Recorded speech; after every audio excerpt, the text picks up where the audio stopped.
It's possible to join the meeting in two ways, via the designated email account, boc.email@shelbycountytn.gov, or via phone at 901-222-1234.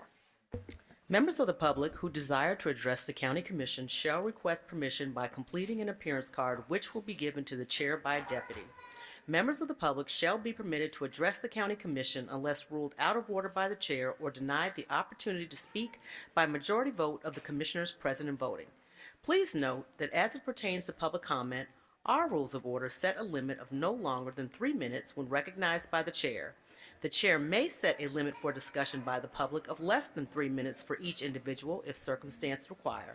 Finally, to the members of the public, if you would like to express your pleasure or displeasure on a matter before the County Commission, please do so by raising your thumb up or pointing it down, as opposed to applause or other expressions of approval or disapproval. Disruptive members of the public are subject to removal from the Commission chambers by the Deputy Sheriff. Thank you. All right. Celebrating birthdays, staff birthdays in the month of January. We have Lucretia Macklin, who had a birthday on the 14th. Congratulations. And then Maya Morrow had one on, or is having one on the 26th. Happy birthday. All right. We have a special resolution today. Can you read the special resolution item, please? Item 2, special resolution recognizing Clean Memphis President and CEO Nefertiti Oren, sponsored by Commissioner Erica Sugarman.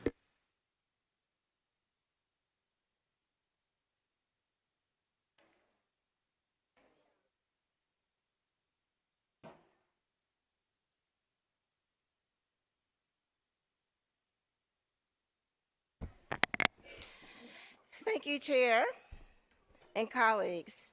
We have a special resolution recognizing Clean Memphis President and CEO Nefertiti Oren.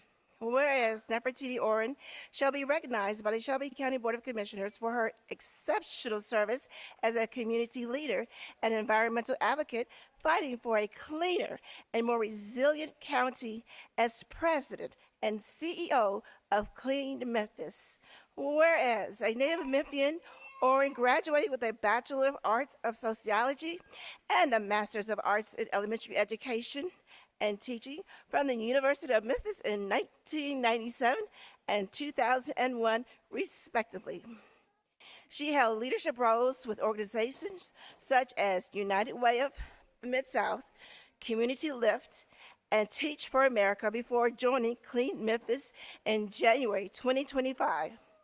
Whereas she carries over 20 years of experience in community development, education, and nonprofit management. Throughout her commendable career, Oren successfully secured and directed over $1.5 million in grant investments, resulting in the expansion of community leadership, civic engagement, and economic mobility in primarily Black and Brown communities.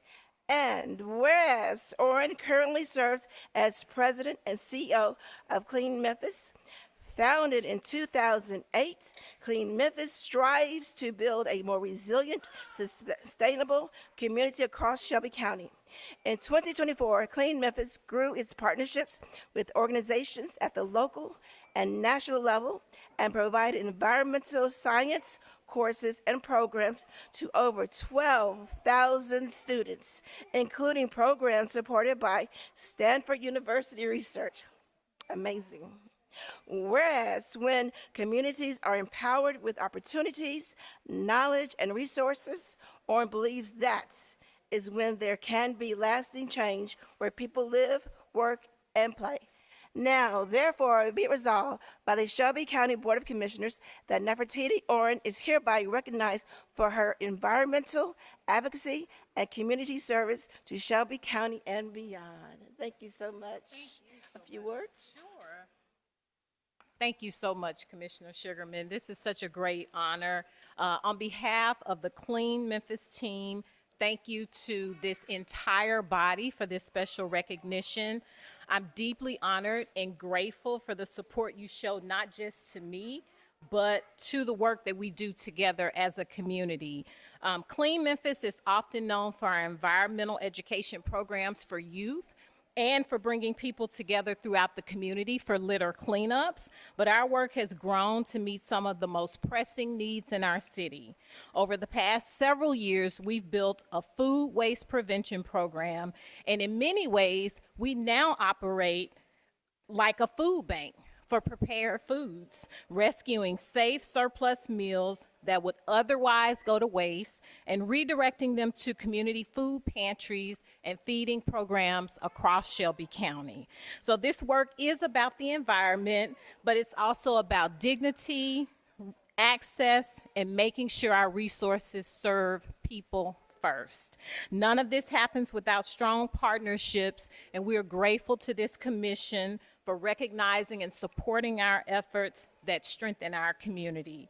So thank you again, Commissioner Sugarman, and thank you all for your leadership and your commitment to a healthier, more sustainable Memphis. Thank you. Thank you, Ms. Oren. Thank you for all the hard work that you and Clean Memphis do. All right, commissioners, I'm going to ask everybody to take about 2 minutes to review the consent agenda. I think there's only about 14 items on it, so it shouldn't take too long. If you have any items that you would like to pull, please get in the queue so we can take care of that accordingly. 2 minutes, please.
All right, commissioners, I don't see anyone in the queue on the consent agenda.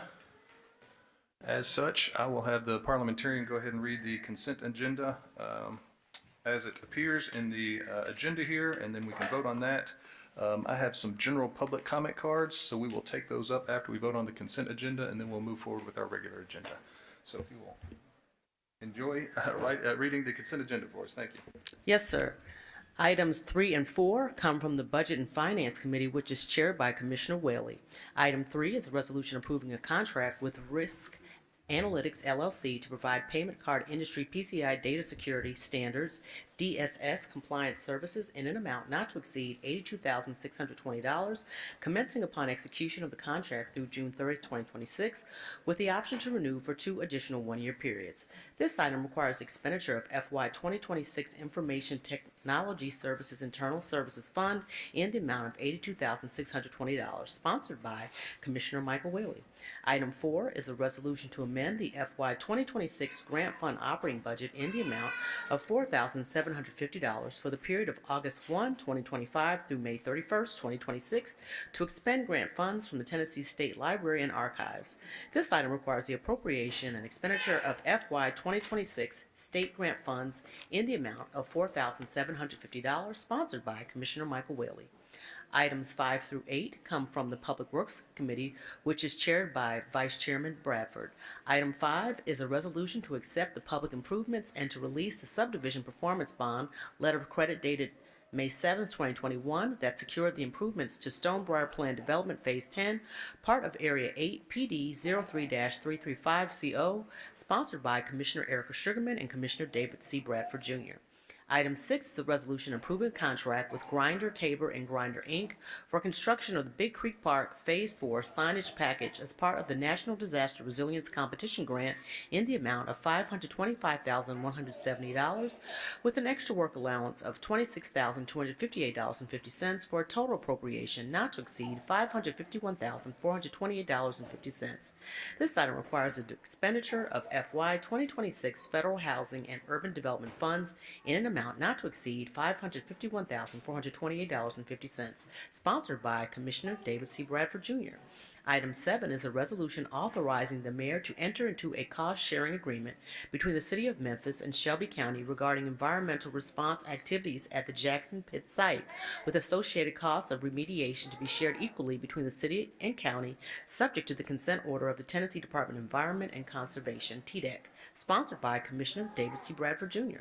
Item 8 is a resolution amending the FY 2026 operating budget and appropriating funds in the amount of $225,000 to the City of Memphis for environmental work at the Jackson Pit landfill site that is being equally cost-shared between the City of Memphis and Shelby County.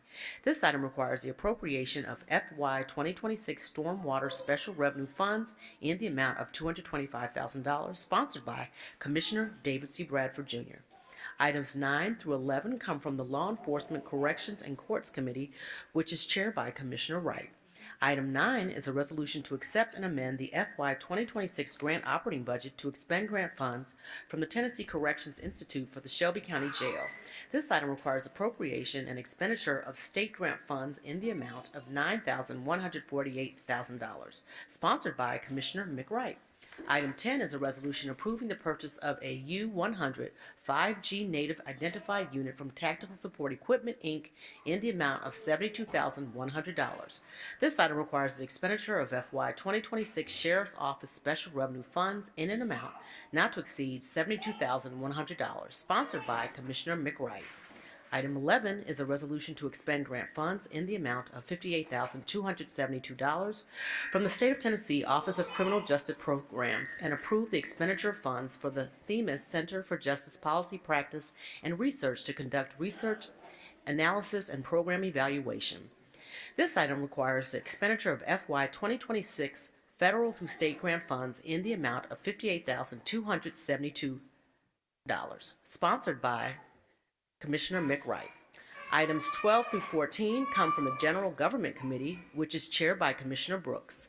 Item 12 is a resolution approving the election of notaries public for appointment and reappointment for Shelby County, Tennessee, sponsored by Commissioner Henry E. Brooks. Item 13 is a resolution approving the county mayor's nomination of Frankie Dakin for appointment to the Shelby County Health Care Corporation, sponsored by Commissioner Henry E. Brooks. Item 14 is a resolution approving program guidelines for the Board of County Commissioners Commission Summer Youth Program 2026, sponsored by Chairwoman Shantae K. Avant. Item 15 comes from the Core City Neighborhoods and Housing Committee, which is chaired by Commissioner Brooks. Item 15 is a resolution approving the sale of 24 county-owned delinquent tax parcels acquired by Shelby County from various Shelby County tax sales to identified purchasers at various prices, collectively totaling $143,640, pursuant to Tennessee Code Annotated Section 67-5-2507, and authorizing the Shelby County Mayor to execute quitclaim deeds, sponsored by Commissioner Henry E. Brooks. Item 16 comes from the Facilities, Real Property, and Capital Improvements Committee, which is chaired by Commissioner Wright. Item 16 is a resolution to grant a sanitary sewer easement totaling 197 square feet and 0.00 acres in size across a portion of real property owned by Shelby County located at 1348 Mississippi and further identified as tax parcel number 014035 00013C. for the use and benefit of the City of Memphis for nominal consideration for its construction of a permanent sanitary sewer facility and the continued maintenance thereof, sponsored by Commissioner McWright. All right, Commissioners, I'm looking for a motion and a second on the consent agenda. All right, the consent agenda has been moved by Commissioner Whaley, seconded by Commissioner Caswell. Commissioner Brooks. Yes, I'd like to remove item number 16. I think it is. I'm sorry, 19. Oh, wait.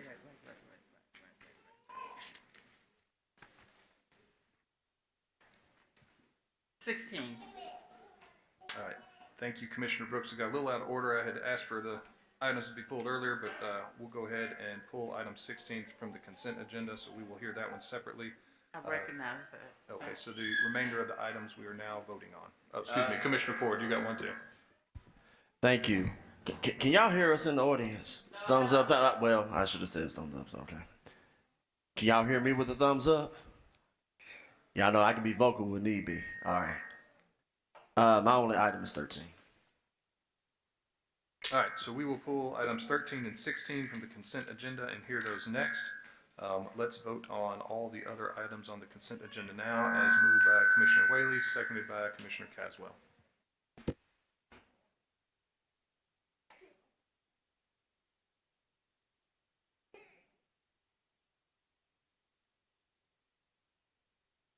All right, if all commissioners have had the opportunity to vote, let's record the results.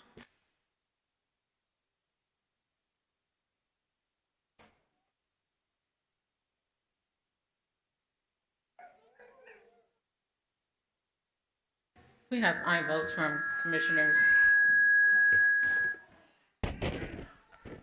Put me down as a yes, Mom. It's not working. We have aye votes from Commissioners Whaley, Clay Bibbs, Caswell, Sugarman, Ford, Wright, Morrison, Brooks, and Bradford. We have 9 aye votes. All right, the consent agenda passes with the exception of items 13 and 16. If we could read item number 13. Item 13 comes from the General Government Committee, which is chaired by Commissioner Brooks. Item 13 is a resolution approving the county mayor's nomination of Frankie Dakin for appointment to the Shelby County Healthcare Corporation, sponsored by Commissioner Henry E. Brooks. All right, Commissioners, looking for a motion and second on this item. Moved by Commissioner Caswell, seconded by Commissioner Sugarman. Good morning, Chair Carl Ray Massey, Shelby County Mayor's Office. Good afternoon. I'm here to present the mayor's nomination of Frankie Dakin to the Shelby County Healthcare Corporation Board. At this time, I'd like to present Frankie Dakin and answer any questions that you may have. So I know you have a pretty meaty agenda, so I'll just say that I really appreciate this opportunity. I look forward to working on your behalf over the term of this appointment. I'm happy to address any questions that you may have of me. Thank you, Mr. Dakin. I do not see any commissioners in the queue, so we will take this item to a vote.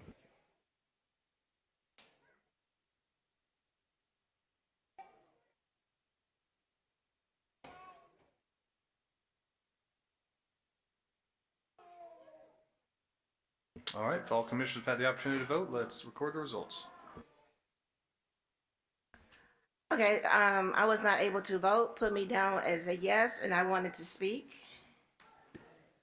I apologize. Let's hold and go to Commissioner Sugarman for comments. Thank you. It's so much going on, but I just want to say that, you'll do a great job, and I'm very proud of you. We work closely together on the mental health facility. I know where your heart is, and so if there's anything that, we can do as a commission, especially me, just please reach out because I know you'll get the work done. Thank you. All right, thank you, Commissioner Sugarman. All right, let's go to the vote. Yes. We have aye votes from Commissioners Whaley, Clay Bibbs, Caswell, Sugarman, Wright, Morrison, Brooks, and Bradford. Commissioner Ford has abstained. We have 8 ayes and 1 abstain. That item passes. Also, if we could get IT to come and look at Commissioner Sugarman's monitor, if we could. All right, could we go ahead and read item 16? Thank you, Item Commissioners. 16 comes from the Facilities, Real Property, and Capital Improvements Committee, which is chaired by Commissioner Wright. Item 16 is a resolution to grant a sanitary sewer easement totaling 197 square feet, 0.00 acres in size, across a portion of real property owned by Shelby County located at 1348 Mississippi and further identified as tax parcel number 014035 00013C for the use and benefit of the City of Memphis for nominal consideration for its construction of a permanent sanitary sewer facility and the continued maintenance thereof, sponsored by Commissioner McWright. Thank you. This item was moved by Commissioner Whaley, seconded by Commissioner Sugarman. My screen shows that Commissioner Sugarman is on the clock. I don't think that is accurate. Did you want to speak on this item? That was the last one. That's what I It's thought. walking Commissioner out. Brooks, I see you're in the queue. Did you want to speak on this item? Go ahead. I pulled this item to find out if there is someone here that can answer a couple of questions about this.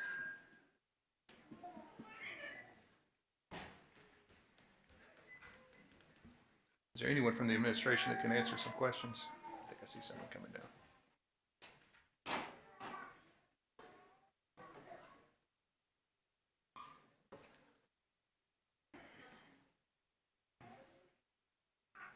We can move it to the, See Mr. Collins is looking at his bullpen in the back, waiting for the pitcher to come down. Yep. Harold Collins, Chief Administrative Officer.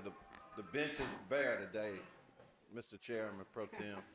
I thought I saw Administrator Sykes Woods in the room, so if you give me a few minutes, maybe I can get her back down here to answer your specific question, Commissioner Brooks, if you like. that's fine. You can do that. We can move it down 4 or 5 spaces. Okay. If, Then that's proceed allowed, with the Mr. rest of Chair. the agenda, we'll see about getting that done. All right, Thank we're going to hold this item. I think what we're going to do is we're going to go to public comments next because we have a lot of young Shelby Countyans in the audience here and let them have an opportunity to speak. And then we'll get back to item 16, so that hopefully gives us enough time. All right, so we're going to move to public comments. I have a list. Anyone who wanted to be heard today can fill out a public comment card. I see one more coming in now. And you will have 2 minutes. I know 2 minutes is not long, but that's what we allow down here, so you'll have 2 minutes to speak. Currently, I have about 6 or 7 comment cards here, so I'm going to say your name. If you will come up to the microphone there, adjust the microphone as necessary. Please state your name and address, and then you will have 2 minutes to address the commission. All right, so the first card I have here is from Marcus, looks like Hams, Marcus Hams.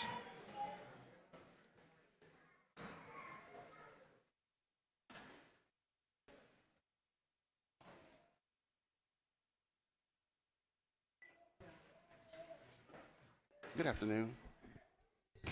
Are you all able to hear me here? We cannot hear back here past this point. Is there a possible way before I speak that you could turn those speakers on or kind of elevate the volume? We cannot hear back there. We will try to get it adjusted, but while we're waiting, if you could just go ahead and make your comment so we could keep the meeting going, if that's okay. We can hear you up here. Yeah, but I want them to be able to hear me out there also, Okay. if that's possible. These speakers are no blue lights are on them, so I don't think they're on. We can't hear anything back here.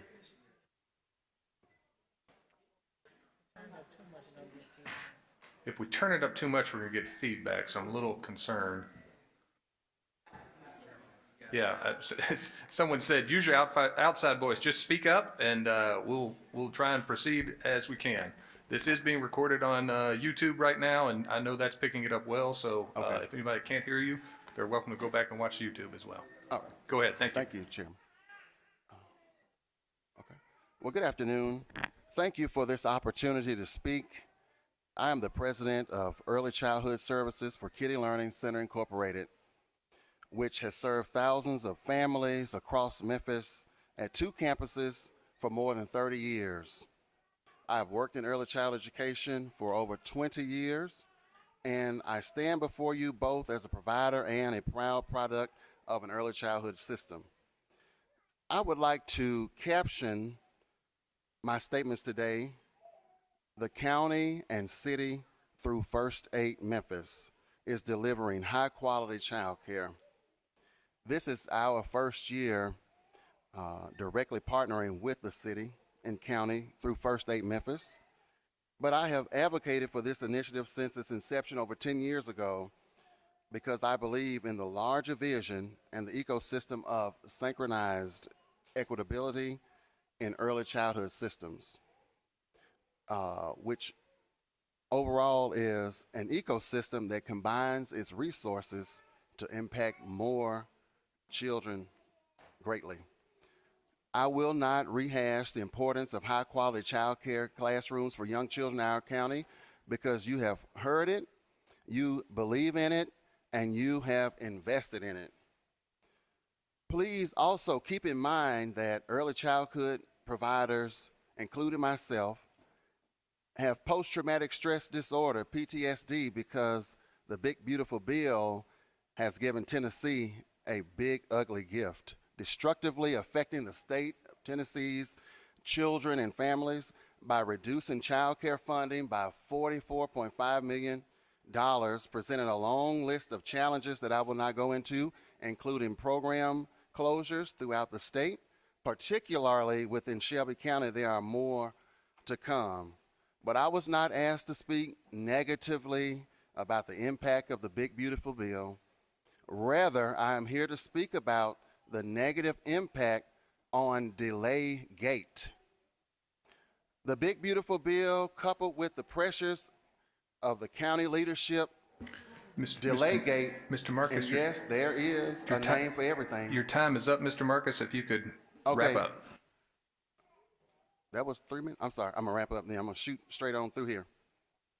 But the delay gate has forced us to make some decisions that operationally we can't continue. This month I had to use lines of credit to cover the payroll for essential operations expenses in classrooms. The heartbreaking news to this, and I'm cutting through my speech, and I will post it, the city and county through First Aid Memphis classroom campuses may be forced to close within the next 30 days. In closing, I want to leave you and the mayor and Mayor Harris with a remarkable, amazing note.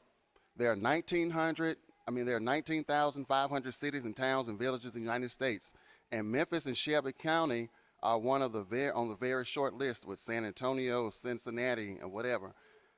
A very short list of cities that invested money in early childhood education, and you guys here deserve to be applauded and an ovation for your investment, and so we do appreciate it. I would like to inform the people of Shelby County, Mayor Harris, and the county commissioners that the state of early childhood through First Aid Memphis is good. Its partnerships in classrooms and positive impact and thinking outside of the box by combining financial resources has allowed this to happen. And my last phrase is this. Shawty Lowe says, cut the check. Marcus Harris says, no more delay gate. Thanks. Thank you, Mr. Harris. All right, next up is Robin Mayweather. You will approach the microphone, state your name and address, and then you will have 2 minutes.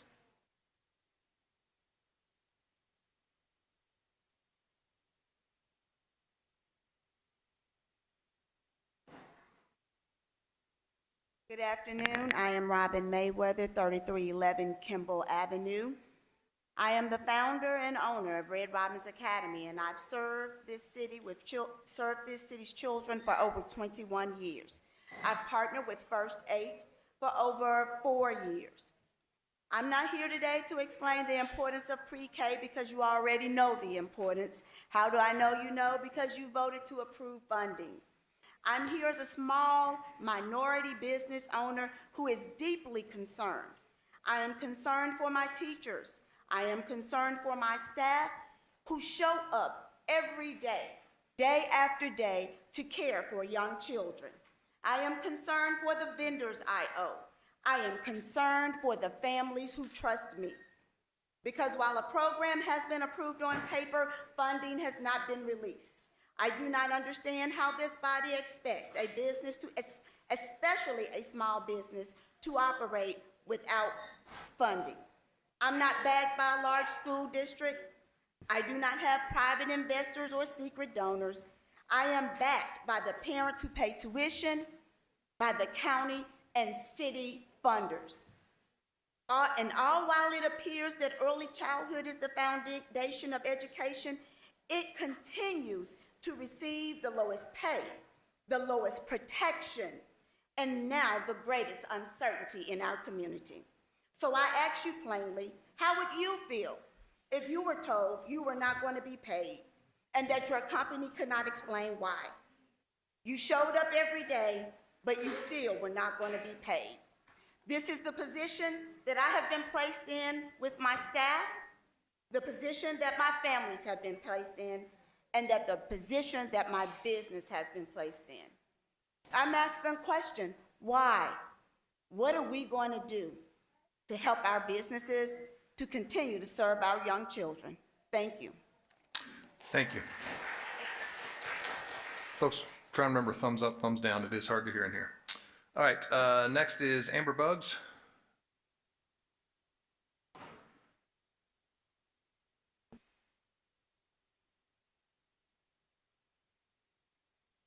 Good afternoon. Amber Buggs, 6389 Gilham Drive, Memphis, Tennessee, 38134. Good afternoon. My name is Amber Buggs, and I am a Memphis early childhood educator. For 5 years, I operated a family day home preschool serving children and families in the Raleigh community of Memphis, Tennessee. Today, I serve proudly as an advisory member of First Aid Memphis, supporting teachers, classroom, and quality standards across Memphis. Early childhood education is not just my profession, it's my calling. I have 2 former students that I want to share briefly about, Journey and Mila. They were enrolled in my family day home preschool before I unexpectedly had to close.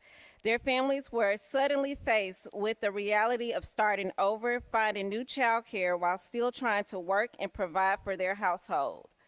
Because of the connections I've made with other providers through First Aid Memphis, I was confident in my former families, and they would find the care and quality care that they needed.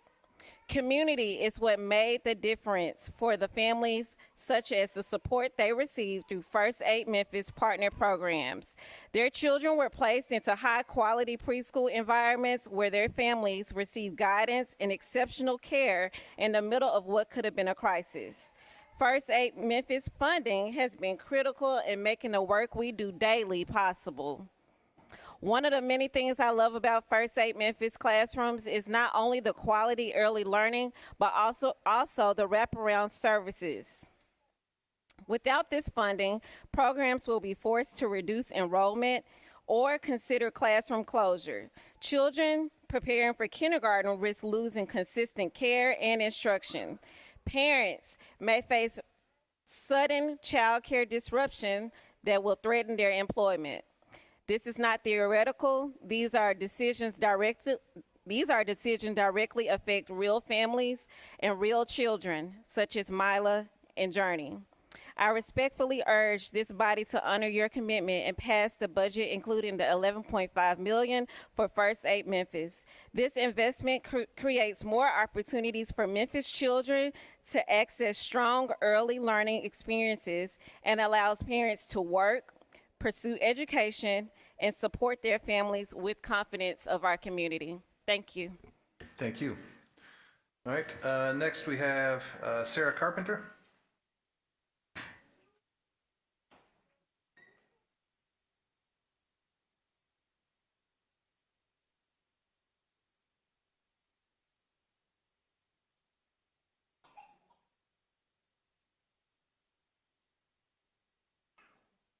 Happy New Year. I mean that. Happy New Year to all of you all. I came to talk about First Aid. Y'all, I just got 2 great grandbabies in pre-K, and one of them thriving, so you would think she was in 1st grade, man. So, y'all, we got to sign this contract. Y'all passed it, right? When I heard about this, I'm like, I thought they passed it. I wasn't planning on coming down here. But, y'all, we got thousands of parents out there need this pre-K, and these kids are thriving. So, if y'all passed it, why is the mayor holding up on signing the contract? Do anybody know? No?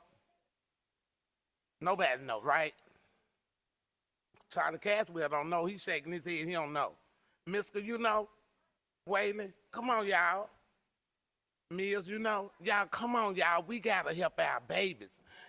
Y'all know what's going on in this city. And I got some little people that got my blood running in their vein and they need it. And all these babies here, I'm so glad.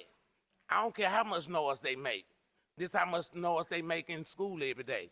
These babies need to be in pre-K, y'all.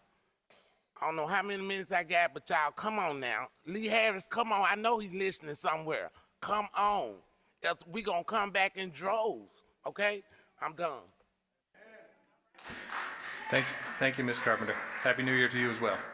All right, Dr. Charisse Clark.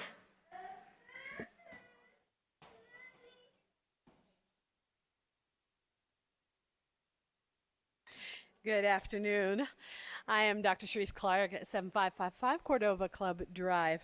And I am here also with all of the tiny people.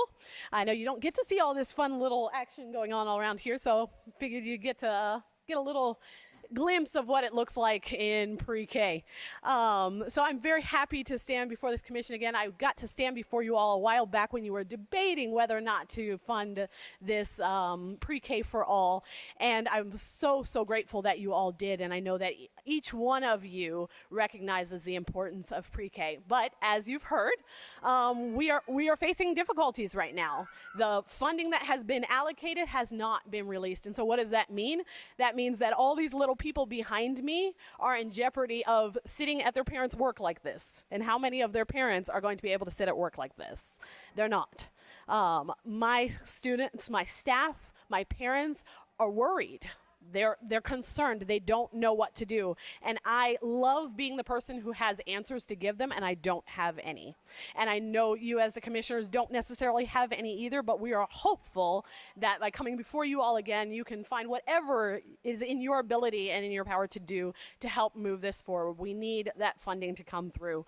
I have families right now who just lost their homes. But what they can do is send their children to school where I can feed them, I can take care of them, they can sleep comfortably, they feel safe before they have to go find somebody else's couch to sleep on.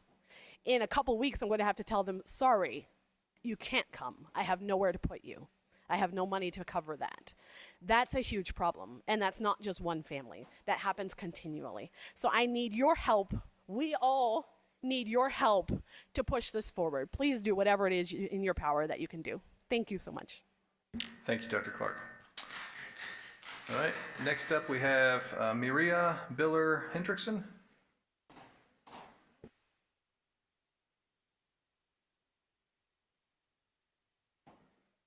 Hello, County Commissioners. First of all, I'd like to present myself. My name is Media Biller Hendrickson. I am a proud U.S. citizen. My mother was a naturalized citizen. I feel really deeply connected to underserved populations, and the funds that you have so smartly and intelligently approved, because as everybody else said, you're all highly intelligent, and you know that $1 investment in preschool education comes back with $4 to $9 in your investment in your communities, in our city, in our county, and in your future taxpayers for decades to come. But you already know that. I'm here because I still don't understand why Shelby County Mayor Harris has not released the funds. We've sent numerous emails. We have made numerous phone calls.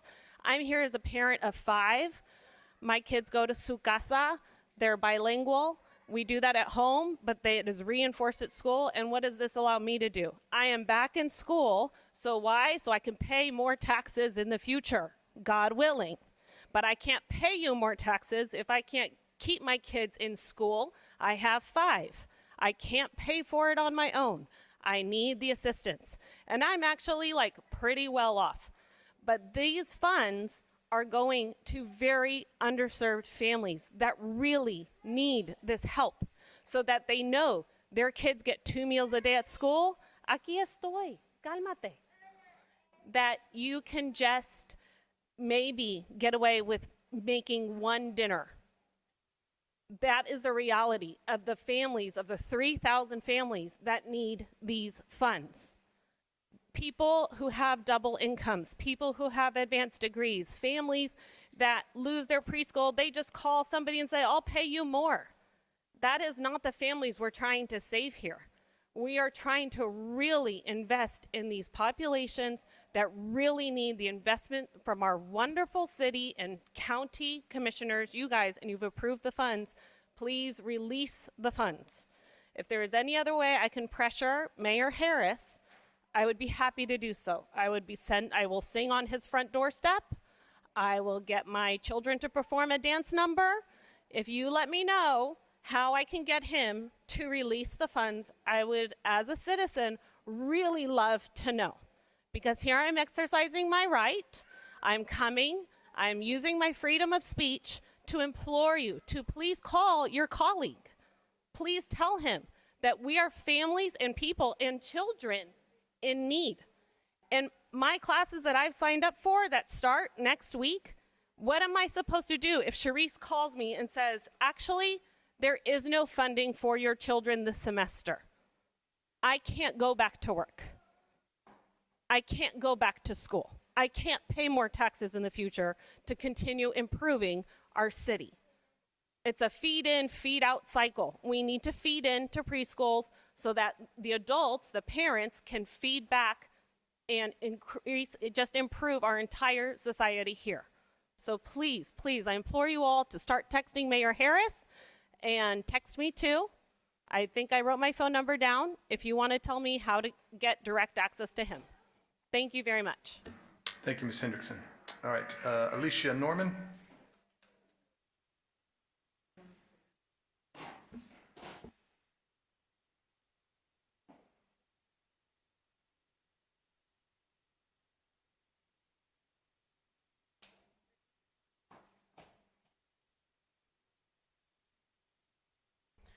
Good afternoon. My name is Alicia Norman, 7480 Woodrow Cove. I am a First State Memphis board member, and I have my notes, so I won't go off script because I'll be up here forever. But I am standing and speaking in support of First State Memphis and continued funding to assure that over 2,000 children and their families receive high quality education to prepare them for their overall success. Without this funding, we will potentially disrupt not only just this current semester of school, but an interruption of learning prior to their most critical benchmark of kindergarten and, of course, then third grade. As we know, kindergarten and third grade benchmarks are in motion long before they matriculate to these levels, with pre-K being the solid foundation that they need for their success. Pre-K is no longer an option, it is a necessity that all of our families deserve but cannot afford. We can't think of this as a collective effort, but think about every individual child and family that so needs this, like these families who are behind me. As a board member, we have a fiduciary responsibility. We had a fiduciary responsibility to build an ECE system that creates alignment across our city, and we have done that. I've been in education for over 20 years and have never seen, or we've never had such a succinct system where all voices are heard: parents, teachers, directors, owners, providers, and we've never had this much powerful synergy in our community. So I ask that each of you, and first of all, I say thank you for each of you for prioritizing early childhood education, and that you will continue to support our efforts by funding what we need right now to make this dream a reality for all of our children in Shelby County. Thank you. Thank you, Ms. Norman. All right, the next card I have is Bo Griffin from the Millington Municipal Schools. Mr. Griffin, come on down.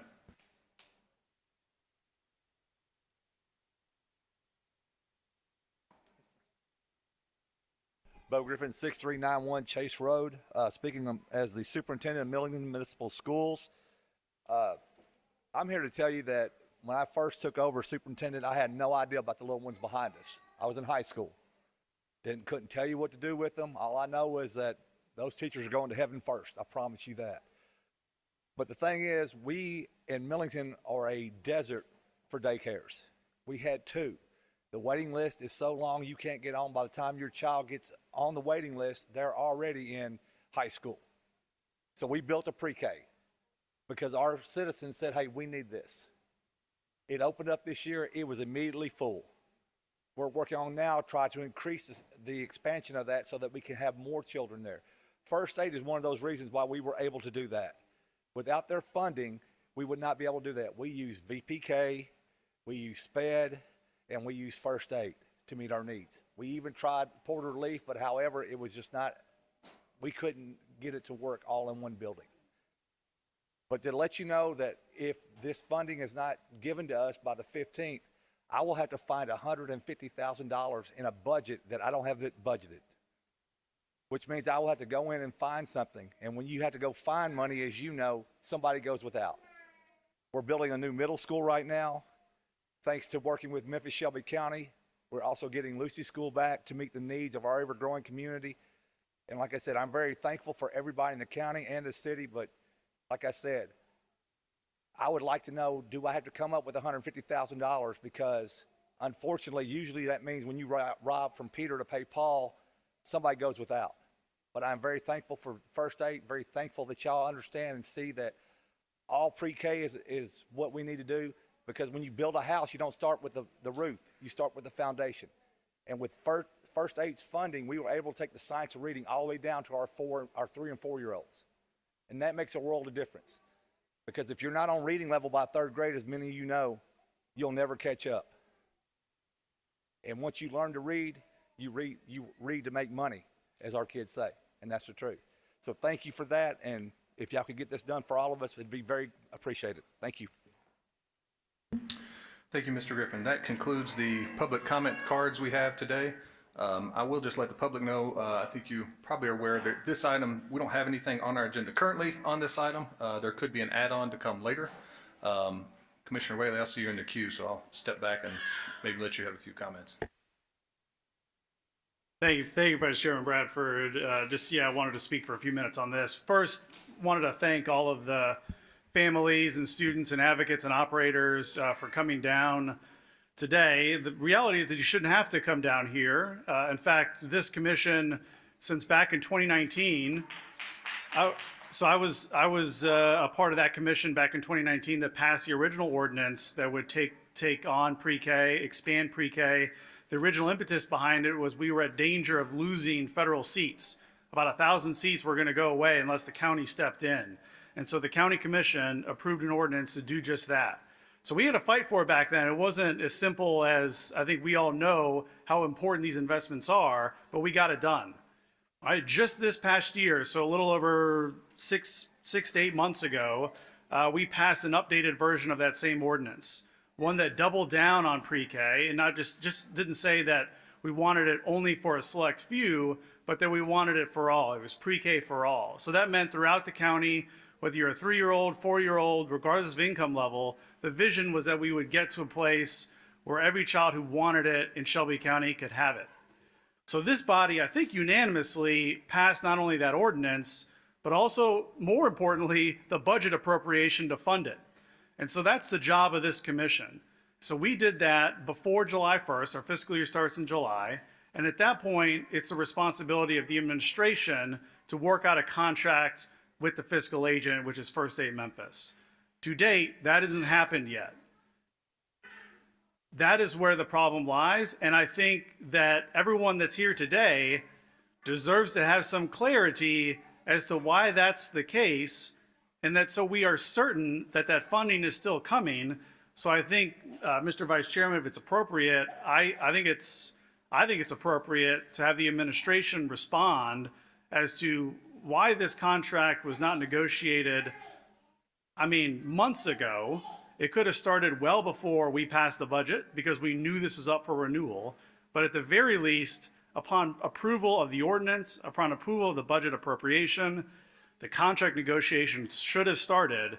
And I can't quite understand why it would take now over 7 months to get a resolution when you have real children and families that depend on this every day and we're not delivering for them. So I'd like to hear from someone from the administration to explain to the people who are here today why this hasn't been done yet. Thank you, Commissioner Whaley. I do not see anyone from the administration willing to jump up and speak to this item? I know we had CAO Collins in here a second ago, but it looks like he has stepped out. So maybe before the day's out, we'll have someone. Well, if Attorney Smith, you've been involved in these conversations. If you can give us an update so that people know where this, like, what is the status of pre-K, given that this body has done what it's supposed to do, and it's up to the mayor's administration to execute the contract. Megan Smith, County Attorney's Office. What I can tell you is that our office is actively negotiating the terms of that agreement. We do expect developments in our meetings with First State, and we can report those developments when they occur. All right, thank you. Commissioner Ford. Thank you. And I wasn't in that backdoor room. I had to go take care of some business, but I have no idea what negotiating terms have changed since day one of pre-K. I don't know what may have, I don't know. But I'll say this. When people say what they say and do what they do, y'all better start believing them. And y'all better start believing them when you go to the polls in May and August. Because if you don't, these same people that do what they do and say what they say expect you to forget all of that so that they can sit back in their seats, be sworn in, and do the same thing over and over again. When this commissioner found out that First Aid had not received their funding, this commissioner, you can go see the tape, got up from his seat, and I said, I need to make a call to Nashville because we had a lot of budgeted items, like my colleague said, that were in the budget that were voted on, that this administration has decided, oh, I'm just going to sit on it. You got Orange Mound. I know the District 10 person's not here, but I believe there's $4.5 million worth of infrastructure that has not been signed off. I got cameras that can't be signed off. So anybody from District 9 that's listening, we passed that money and the locations a long time ago. The mayor did not sign either one of those, but it should go into effect. We're just waiting for that contract to get signed regarding the cameras. But I say that because, and I see Dr. Thomas here. You saw me when I said I need to go make a couple of calls. It disheartened me, and I don't want anybody getting in this queue saying, oh, we care about the kids and this, that, and the other, especially after what I'm about to say in a second. Because all I know is when I left, you had a commissioner that basically told you, get over it. That means she basically told you all, or he, indirectly, get over it. You can let us know what day that happened so that y'all can make your own conclusions. But I want every single one of you that's here regarding pre-K to do one thing for me. I want you to go to the June 23rd, 2025 meeting, and I want you to see who supported putting pre-K in at that additional amount. But some of these people that I serve with made motions to remove that money. And some of them want your vote in May. Can you do that for me? And I hope you make the right decisions in May. Because the same people that are like, oh, we support you, were the same ones that wanted to stab you in the back. June 23rd, 2025. Listen to that meeting. Thank you. I yield back. Thank you, Commissioner Ford. All right, we will return to item 16 that was pulled from the consent agenda now. I think Ms. Sykeswood, I saw her in the back, so if we could maybe, do we need to reread that possibly? All right, let's reread it to get in front of us. Then we'll hear from Mrs. Sykeswood. I think Commissioner Brooks had a question, and then we can vote on that item. Item 16 comes from the Facilities, Real Property, and Capital Improvements Committee, which is chaired by Commissioner Wright. Item 16 is a resolution to grant a sanitary sewer easement totaling 197 square feet, that's 0.00 acres in size, across a portion of real property owned by Shelby County located at 1348 Mississippi and further identified as tax parcel number 01403500001. 3C for the use and benefit of the city of Memphis for nominal consideration for its construction of a permanent sanitary sewer facility and the continued maintenance thereof. Sponsored by Commissioner McWright. It was moved by Commissioner Whaley and seconded by Commissioner Sugarman. Thank you. Commissioner Wright, I see you're in the queue. Do you want to speak first? Mr. Chair, I'm just giving the committee report. This comes down to the favorable recommendation. Thank you so much. Commissioner Brooks, I'm going to let you ask your question, and then hopefully Ms. Sykes-Wood has her answer. Just maybe two questions in reference to item number 16, maybe a little specific for you. What I'm trying to figure out is where is this easement? Is it near or within a neighborhood or a community resident homeowners? Okay, Esther Sykes-Wood, Land Bank Administrator. I think I heard the question. That's still a little difficult to hear. Is this easement within a neighborhood, or is that what you asked? Okay. Or a community home, a group of homeowners? Correct. So this, Esther Sykes-Wood, Land Bank Administrator, this is a small section, and there's a map on Exhibit A for this, but it is a small section of the yard for that transitional housing that we built next to the Office of Reentry. So that's on Mississippi. Mississippi, and what side street? I'm sorry? What side street? Oh, of the easement? Well, Mississippi.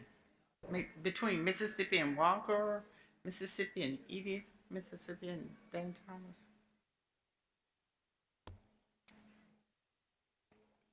Okay.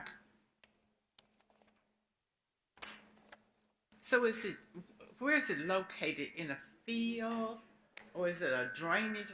I mean, what is this easement? I know it's a part of the property, but what part of the property and what property?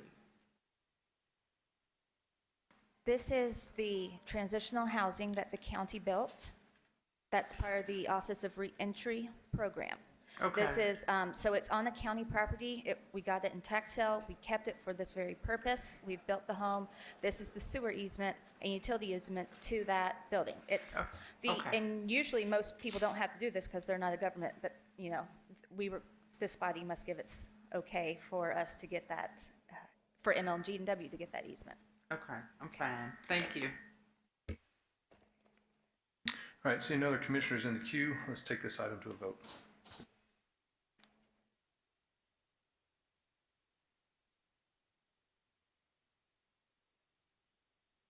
All right, if all commissioners have had the opportunity to vote, let's reveal the results.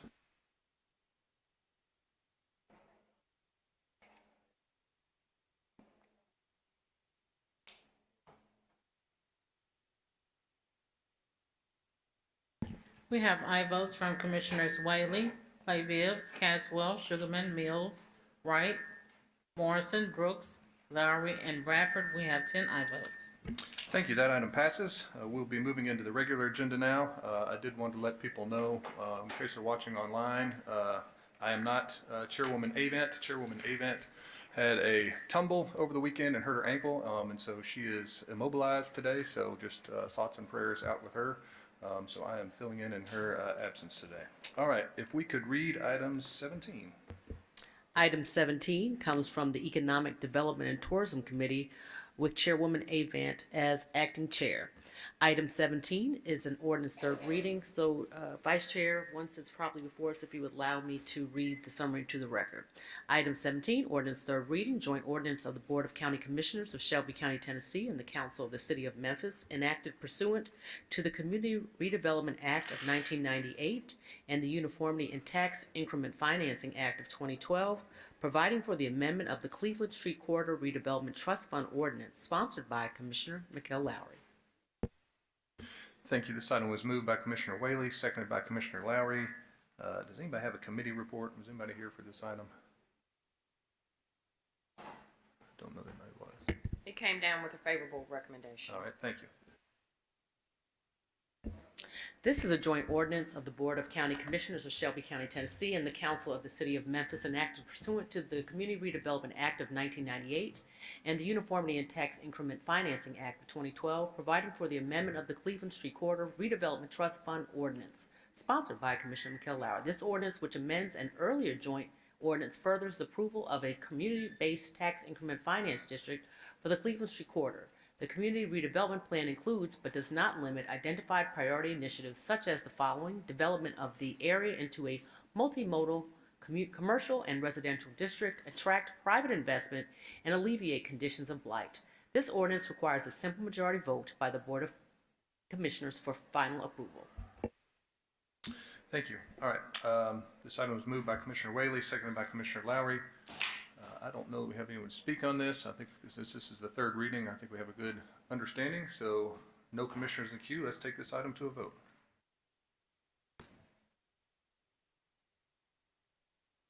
All right. If all commissioners have had the opportunity to vote, let's record the results.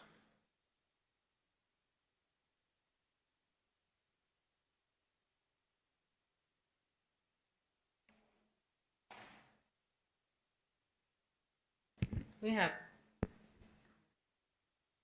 aye votes from Commissioners Whaley, Clay Bibbs, Sugarman, Mills, Wright, Morrison, Brooks, Lowry, and Bradford. We have 9 aye votes. Thank you. That item passes. All right. We can read item 18. Item 18 comes from the General Government Committee, which is chaired by Commissioner Brooks. Item 18 is an ordinance second reading, ordinance to amend the Shelby County Code of Ordinances by amending Chapter 10, Article 7, Sections 10-373, Definitions, and 10-388, Temporary Housing of Children, creating rules for seclusion in the Youth Justice and Education Center, sponsored by Commissioner Henry E. Brooks, Commissioner Erica Sugarman, and Commissioner Charlie A. Caswell, Jr. This item was amended in January 7, 2026 committee meeting. Thank you. This item was moved by Commissioner Sugarman and seconded by Commissioner Lowry. Commissioner Brooks, can we have a committee report? That item was amended and sent down without recommendation. All right, thank you. All right, seeing no commissioners in the queue, no one to speak, let's go ahead and prepare the screens for voting on this item.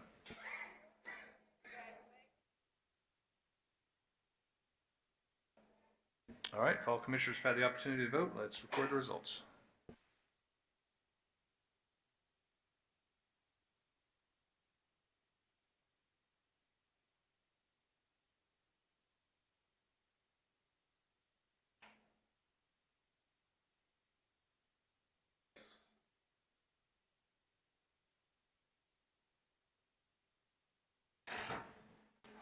We have aye votes from Commissioners Whaley, Clay Bibbs, Caswell, Sugarman, Ford, Wright, Brooks, Lowry, and Bradford. Commissioner Morrison has abstained.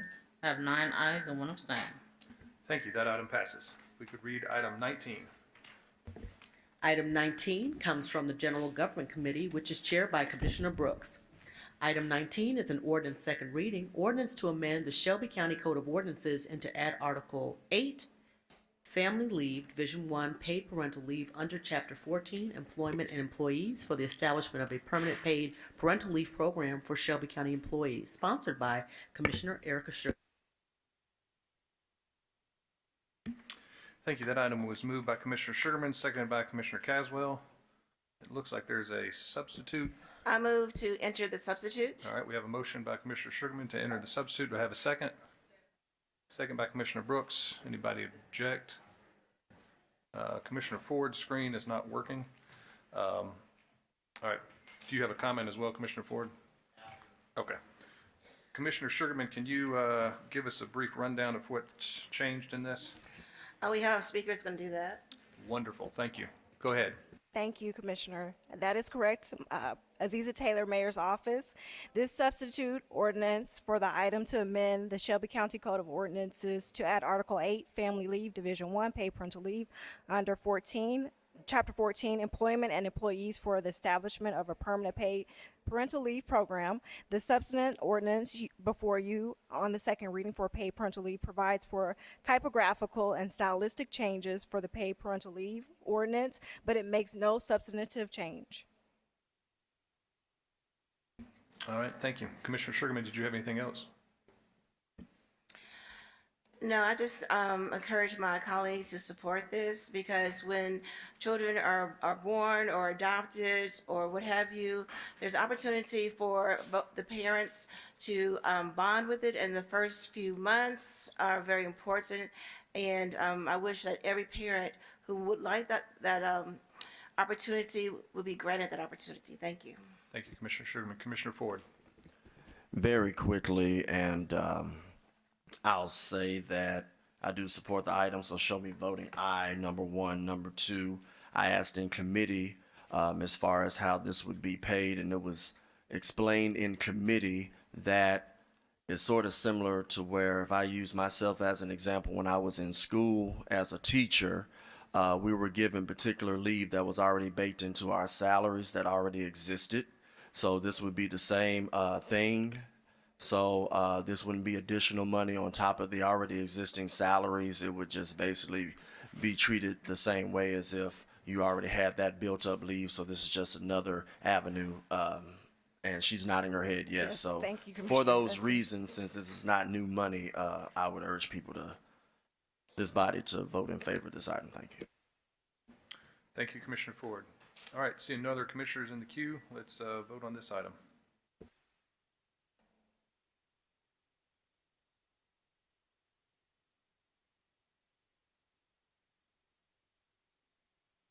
All right, we'll close the screens and tally the results.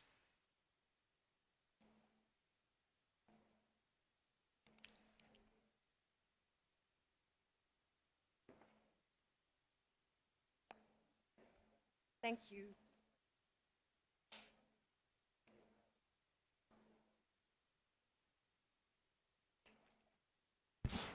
We have aye votes.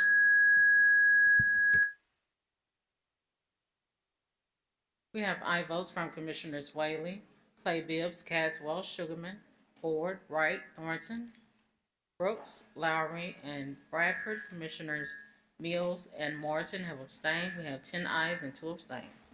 Thank you. That item will go on to a third reading. All right, if we could read item number 20, please. Item 20 comes from the Land Use Planning, Transportation, and Code Enforcement Committee, which is chaired by Vice Chair Bradford. Item 20 is a resolution approving the appeal of Faisal Kabede seeking to overturn the action of the Memphis and Shelby County Land Use Control Board rejecting a major modification application for a convenience store with gas pumps that does not meet the design requirements of sub-item 2.6.3J 2D2 at the site plan with parcel P of Buckingham Farms Plan Development at the subject property, municipally known as 4670 Hacks Cross Road, case number MJR 2025-019 CO correspondence, sponsored by Commissioner Erica Sugarman. This item was deferred in November 17, 2025 Commission meeting. Thank you. This item was moved by Commissioner Thornton. Looking for a second.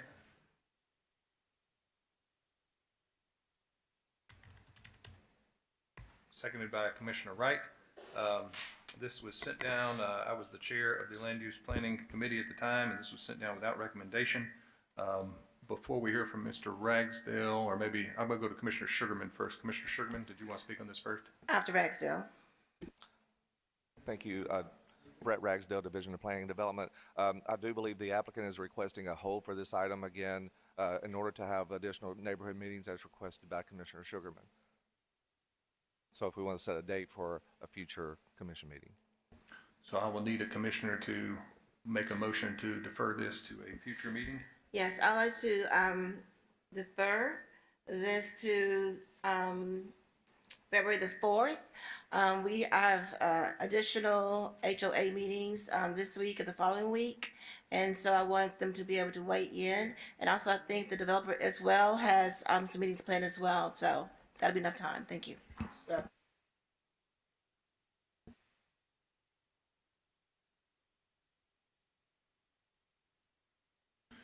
Commissioner Sugarman, you said the February 4th, that's a committee meeting. Did you mean to defer this to the next commission meeting? Which would No. be back to committee then? Yes. Okay, so Commissioner Sugarman has made a motion to refer this back to committee to February 4th. I have a second from Commissioner Caswell. I have a comment from a question from Commissioner Ford. Go ahead. Got a quick question. So if this went back to committee and there's anybody that objects, it automatically comes back down here. So would it be more appropriate for us to just bring it back down here, because our rules state that if there's any objection, we don't even go through the process. We just hear the presentation and then it comes right back down. So can we possibly... That's fine. So I make a motion to withdraw that one, and I would like to make a motion to bring it back on February the 9th for a commission meeting. All right, so we have a withdrawal of the previous motion by Commissioner Sugarman, replaced with a new motion to defer this to the February 9th commission meeting. It has been seconded by Commissioner Caswell. I don't see anyone in objection or jumping in the queue. All right, this one will be heard at the February 9th meeting. Thank you, Mr. Ragsdale. Thank you. All right, if we could read item 21. Item 21 comes from the Law Enforcement Corrections and Courts Committee, which is chaired by Commissioner Wright. Item 21 is a resolution approving a contract with Kraus Collision for automobile body repairs and related services with the option to renew for 2 additional one-year periods. This item requires expenditure of fiscal year 2026 Shelby County Sheriff's Office General Operating Funds in an amount not to exceed $100,000, sponsored by Commissioner McWright. This item was an add-on in January 7th, 2026 committee meeting, and this item does not meet requirements of the permanent rules. Thank you. Looking for a mover and seconder on the item. Moved by Commissioner Sugarman, seconded by Commissioner Thornton. Commissioner Wright with a committee report. Yes, Mr. Chair, this was heard in committee as an add-on item. We had to suspend the rules to hear it. We did so and sent it down with a favorable recommendation. Thank you. Commissioner Sugarman. I will wait until after the speaker. Go ahead. Thank you, Chairman Bradford. I'm only here for questions. Go ahead, Commissioner Sugarman. I make a motion to move to suspend the rules. We have a motion to suspend the rules by Commissioner Sugarman, seconded by Commissioner Ford. Okay, now I'd like to speak. Thank you, Chair. I asked for some information on Wednesday as far as data, and I don't believe I saw it in my emails. I was wondering if you had sent it yet regarding promotions and things of that nature for the past 5 years. I understand that I've received complaints about this particular test being very biased. And at the committee meeting, they also stated by the purchasing department that the only thing that is an issue is that the questions, but I have a series of questions. Number one, is this the only company in the country that can provide this service? Chairman Bradford, this item is item number 21. Oh, it's the next item? Never mind. Regarding auto body repair.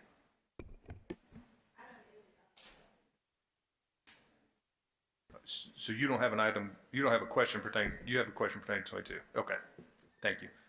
Anybody have any other comments on item 21? If not, let's prepare the screens for voting on item 21.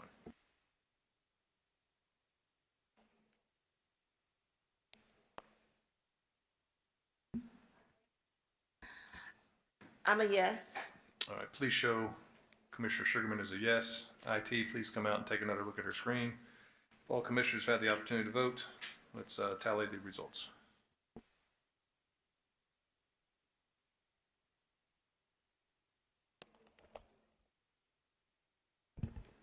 We have aye votes from Commissioners Clay Bibbs, Caswell, Sugarman, Mills, Wright, Thornton, Morrison, Brooks, Lowry, and Bradford. We have 10 aye votes. Thank you. This item passes. Let's read item 22, and I believe Commissioner Sugarman will have some comments on this one. Item 22 comes from the Law Enforcement Corrections and Courts Committee, which is chaired by Commissioner Wright. Item 22 is a resolution approving a contract with Morris and McDaniel, Inc. for the Sheriff's Office Law Enforcement Promotional Exams with an option to renew for 2 additional one-year periods. This item requires the expenditure of FY 2026 Shelby County Sheriff's Office General Operating Funds in the amount of $129,967, sponsored by Commissioner McWright. This item was an add-on in January 7th, 2026 committee meeting, and this item does not meet requirements of permanent rules. Thank you. This item was moved by Commissioner Mills, seconded by Commissioner Caswell. Commissioner Wright with a committee report. Yes, Mr. Chair, this was same as last one. This was added on in our last committee. We had to suspend the rules to hear it, and it comes down with a favorable recommendation. Thank you. I'm looking for a motion to suspend the rules on this item. So moved by Commissioner Thornton, second by Commissioner Caswell. All right. Do you have a presentation? Just here for questions. Just here for questions. Without objection to suspending the rules. All right, Commissioner Sugarman. Okay, the first question, thank you, Chair, is for the purchasing department. And so I would like for you to come up. My understanding that it was a closed explain the process with this one. And then also, is this the only company in the United States that provide this service?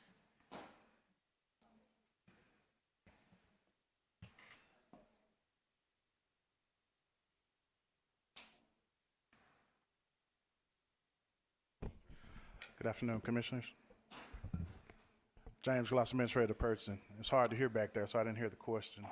Is this the only company in the United States that provides this service? And also, as far as the selection process, could you please explain that for the listening audience? James Gloss, Administrative Person. Based on the information that I received from the Sheriff's Department and their scope of work, this is the only vendor that can do this particular job based on their scope of work. So there is no other company in the United States that has a test for promotional purposes for the Sheriff's Department or any type of law enforcement. The reason why I'm asking this is because I stated when we were in committee that when my daughter, when she took the test to be a state trooper, she explained to me that she was the only black female, and there were 3 other black men who took a test, which was extremely biased. She passed the test, but the 3 other black gentlemen did not. They had questions like, are you from a single-parent household, and things of that nature. And so my question then became, at the committee meeting, since we can we see old, retired questions? If not, let's open an RFP up so that we can have another company to come in and bid. Also, my concern is we're getting ready to have an election with a new sheriff, and I think that it says option to renew for 2 additional years for your periods. I think that opportunity should be for the next sheriff to decide. So can you answer those questions for me? James Gloss, Administrative Person. I don't think I can answer all of those questions because I don't have that technical expertise that the department actually has, but I do know in certain situations when you have just say 2 vendors, they make and do 1, 2, 3, 4, 5 things alike, but there's number 6 that makes them the sole proprietor or some copyrights for their particular service that they're needing. Okay, because you mentioned copyright. Okay, is that the reason why it was issued to this company? Because of the questions that they were concerned about divulging to the public. And then the other thing I would ask on the committee is I would like to, for the 5-year period, how many black individuals in the Sheriff's Department taking this test have been promoted?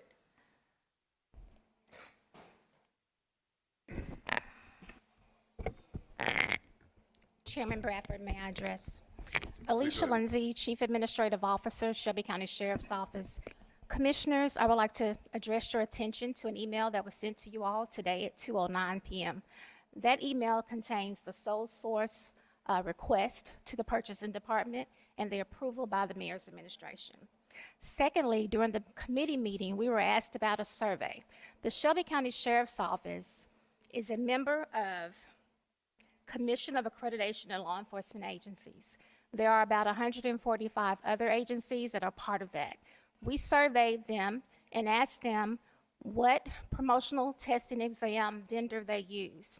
Out of that 145, only 8 responded, and you have that information in that same email.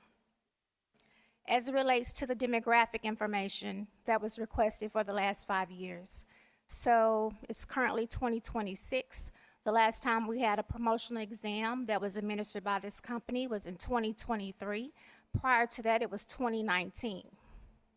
So that demographic information has been shared with you in that same email.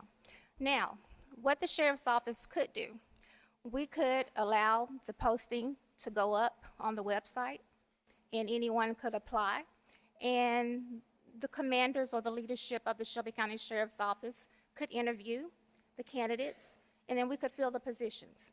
But we would like a fair and equitable and a defensible promotional exam opportunity.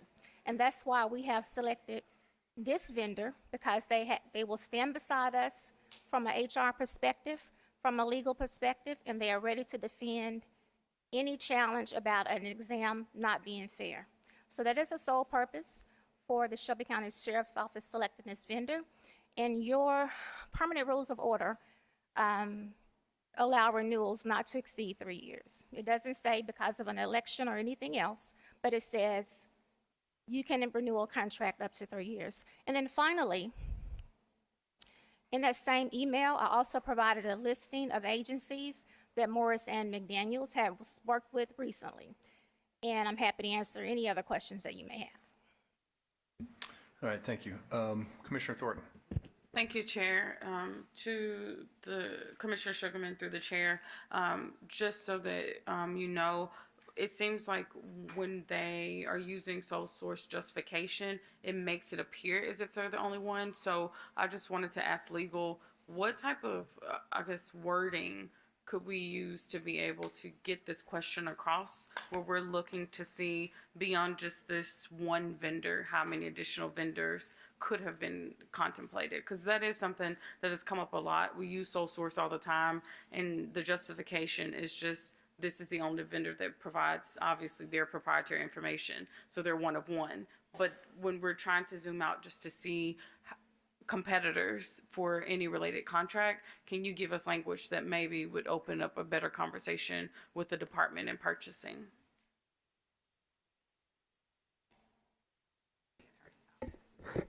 Pamela Williams Kelly, Shelby County Attorney's Office. That is a question that I would think would be a better question for the purchasing department. They do have their own rules on how they determine those type of vendors, and that is my response to that at that time. Thank you. All right, purchasing, you're back on deck. So how do we phrase these questions as commissioners if we're trying to figure out, from your perspective, you're going off of the department. So I guess it really should go back to the department, because you continue to say per the recommendation of the department, and it doesn't seem like you're doing anything above the department's recommendation. So we as a commission, we want to promote competition. We want to ensure that we're getting the best competitive offering. And when we continue to do sole source contracts, there's a question there of at whose discretion are these decisions being made? All right, James Gloss, Administrator of the Purchase. So for the record, I receive a lot of single and sole source requests that I do not approve. So they have to go through a process. I read one of what they checked on here, what it says. Sole source, a component or replacement part for which there is no commercially available substitute and can only be purchased from one vendor, manufacturer, or distributor. After that, the vendor has to send a letter and prove this along with what the department has said. So they have to, with the sole source, the vendor has to provide a sole source letter explaining why they feel that they're a sole source provider and no one else can provide these services. Right, but when they're providing proprietary information, that's not hard to meet that requirement. So in this particular case, I believe it came up in committee that this is a proprietary circumstance. So they would always be one of one when that's the case. So Commissioner Sugarman, I'm trying to help you out here and just trying to get to how we broaden the search. It doesn't seem like we're doing that very well in Shelby County. If it comes up as sole source, then end of discussion, and we're moving forward with that bidder, unless at your discretion you decide to not move them forward. But we see a lot of sole source contracts on the commission. I'll get back in queue for a second part of this. Thank you, Commissioner Thornton. Commissioner Ford, you gave me a signal like you want to speak. Since your screen's not working, I'm going to let you jump in since you haven't spoken yet. All right, it just finished, so let me see if it shows up. Okay, great. I'll be quick. My colleagues are not wrong in asking these questions. I don't think they're wrong at all to ask those particular questions. They're only doing what the charter is allowing them to do, is ask the questions, and the vote comes down here. I stated on Wednesday that we definitely needed to ask the questions in committee as far as whether it's sole source or single source or things of that nature, but I also asked a question. I asked, will this item that's in front of us help us recruit and retain who we have, since we have a shortage of law enforcement officers? And Ms. Lindsay stated yes. I asked and could not get an answer on what promotional exams are being administered on the City of Memphis side, but I wish I was able to get it. I was told that you had to go to HR to get that information. Well, I wasn't going to go there. I was just trying to get that information. So if there's She already left. Well, there's at least 2 council members in here, so I would ask if you can find that information to see what promotional exams are being done on the city of Memphis side. I'm wondering if it's the same vendor or not. But notwithstanding, I believe that the due diligence should still be done and those questions should be asked. But I would also state that there are several great law enforcement officers that, notwithstanding what's in front of them, have been waiting to be promoted. And the last thing we would need is to lose any of those individuals to another jurisdiction. So I think the question should still need, so don't think that this is going anywhere, because I will be one that joins with my colleagues to ask, especially if I get the answers that I need. So I will be asking other jurisdictions as well, sheriff, police, and all of that. And I'll come back and share that with the body. But as far as what we need to do here, there have been too many things that this body has kept the sheriff from doing, so I do not want to be one of those individuals to add to that, because I've been one that's wanted to bring. So I don't want to be one that prevents something from happening. So I will be supporting this item, but I think that the conversation still needs to happen, especially when I start getting more information. And if I find out to my 2 colleagues that are in the queue that there are other vendors, I will be sharing that with y'all as well as the rest of the body. And I yield. Thank you. Thank you, Commissioner Ford. Back to you, Commissioner Sugarman. Thank you, Chair. And so in 2019, was this the same vendor? Alicia Lindsay, Chief Administrative Officer, Shelby County Sheriff's Office. Commissioner Sugarman, I wasn't able to get any information on 2019. I just know that that was the last time the process had been administered prior to 2023. Okay, so in 2023, was this the same vendor? Alicia Lindsay, Chief Administrative Officer, Shelby County Sheriff's Office, yes. Yeah, and thank you for sending that email, but I was in the classroom and I don't have time to read my emails, so I'll go back and look at it. And so, we can renew for a maximum of 3 years, is that correct? Alicia Lindsay, Chief Administrative Officer, Shelby County Sheriff's Office. I would really like to defer to your parliamentarian because that's what I read, and she can tell you how that rule is interpreted. Okay, the question was, there is a maximum, we can, 3 years, additional 1 year, is that correct? I think it's Rule 6C. And then the next question will be a follow-up.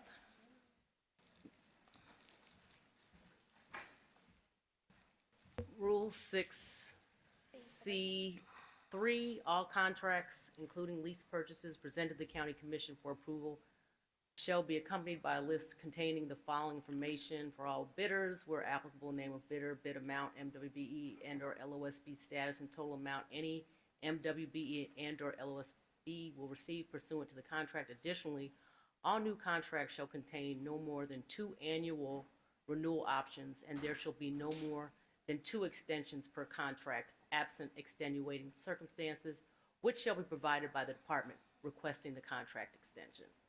Thank you. Does that say anything about a minimum? I didn't hear you say anything about a minimum. So I would like to make a motion to change this for 2 years to 1 additional 1 year periods. That way we get an opportunity, if so be it, that we can find some other vendors so they can go ahead and start the promotional process and have the individuals who are waiting to be tested go ahead and test. And this will also allow the opportunity for the new commission board as well as the new sheriff to have an opportunity to weigh in. So I'll make a motion to move, change the 2 year to 1 year, to 1 additional 1 year. Can I get a second? All right, I have a motion by Commissioner Sugarman. I heard a second by Commissioner Brooks to change the contract term from 2 year to 1 year. I guess my question is going to be back to purchasing, because typically the way these things are priced, it's priced on the whole kit and caboodle. So if we do this, we're going to have to send it back out for another round of RFQs, RFPs. Right. James Gloucester, Administrative Purchasing. Yeah, this is not an RFP or an RFQ, it's a sole source. So the process has already been done as far as putting it out there. It wasn't an RFP or an RFQ. But on the approval, it says an option to renew, so you don't have to renew, and if it's over 50,000, it has to come before this body. The option, no, I'm saying it's 2 years. That's an option based on this paperwork we have. No, I'm just reading on what we have here. It's the option, and most of the contracts say option to renew, most of them. That is understood. We made a motion and it was accepted to change it from 2 to 1. Let me go to the county attorney's office. So the motion on the floor is to change this to just do the 1 year. And I just want to make sure we're not doing anything that's going to mess up the process that we're already in and that type of stuff if this has got to go back out.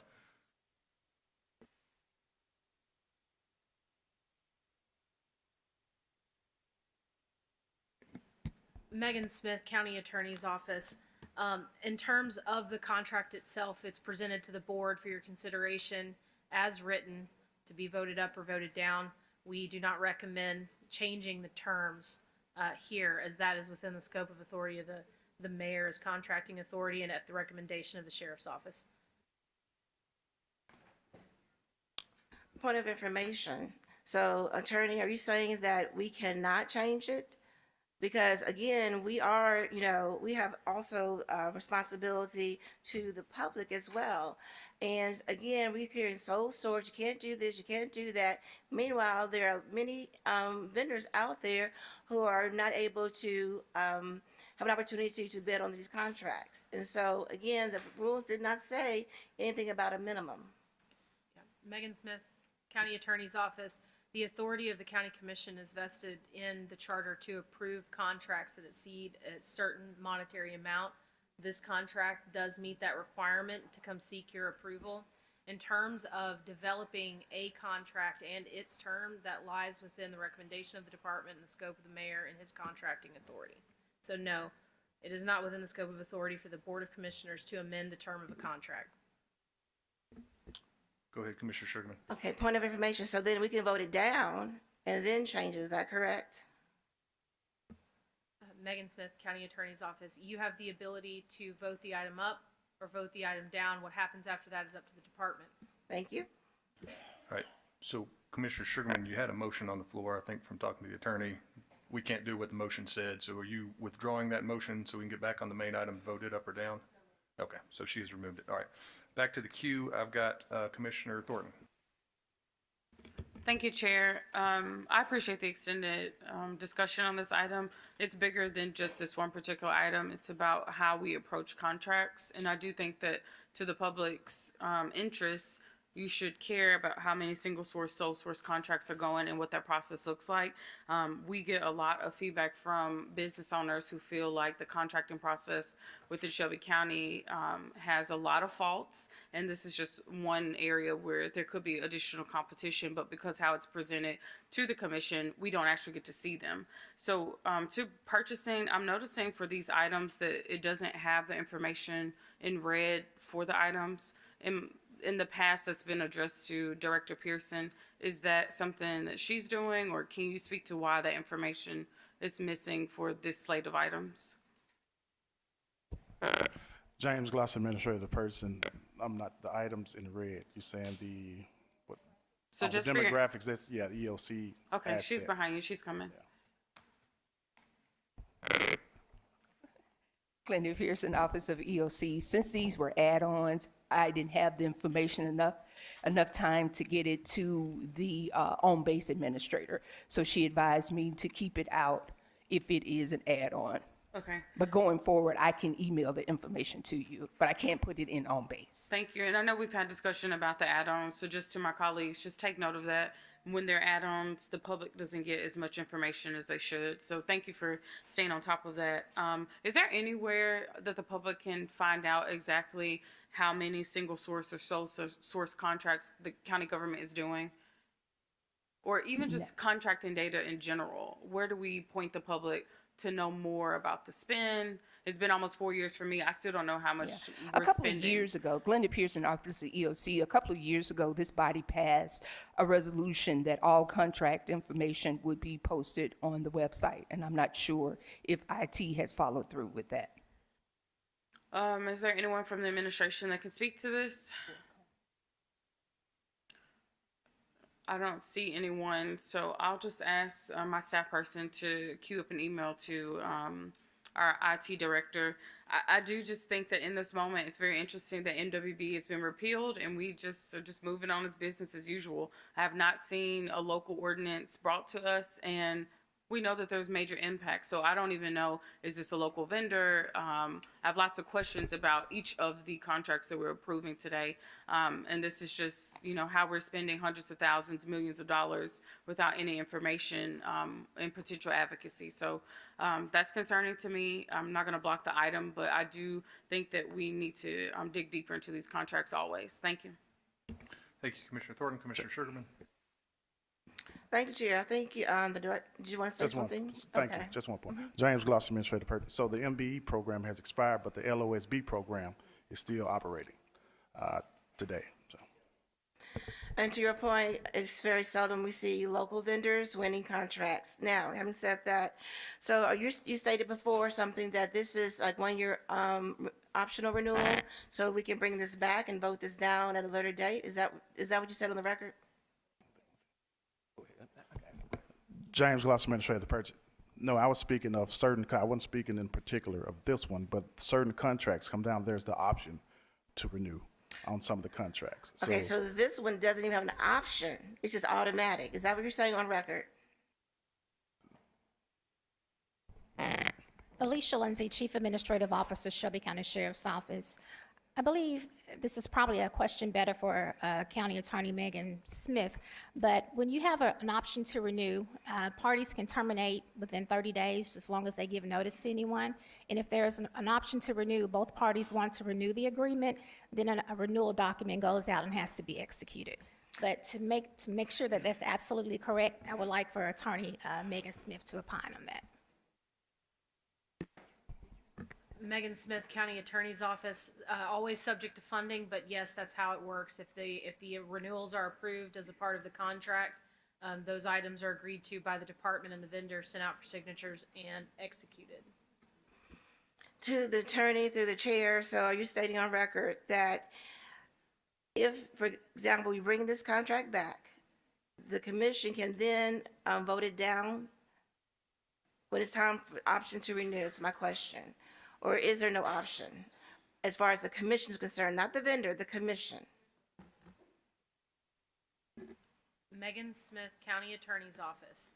What we are saying is if the renewals are approved with the contract, those renewals would not come back again before the Board of Commissioners for you to do anything with them.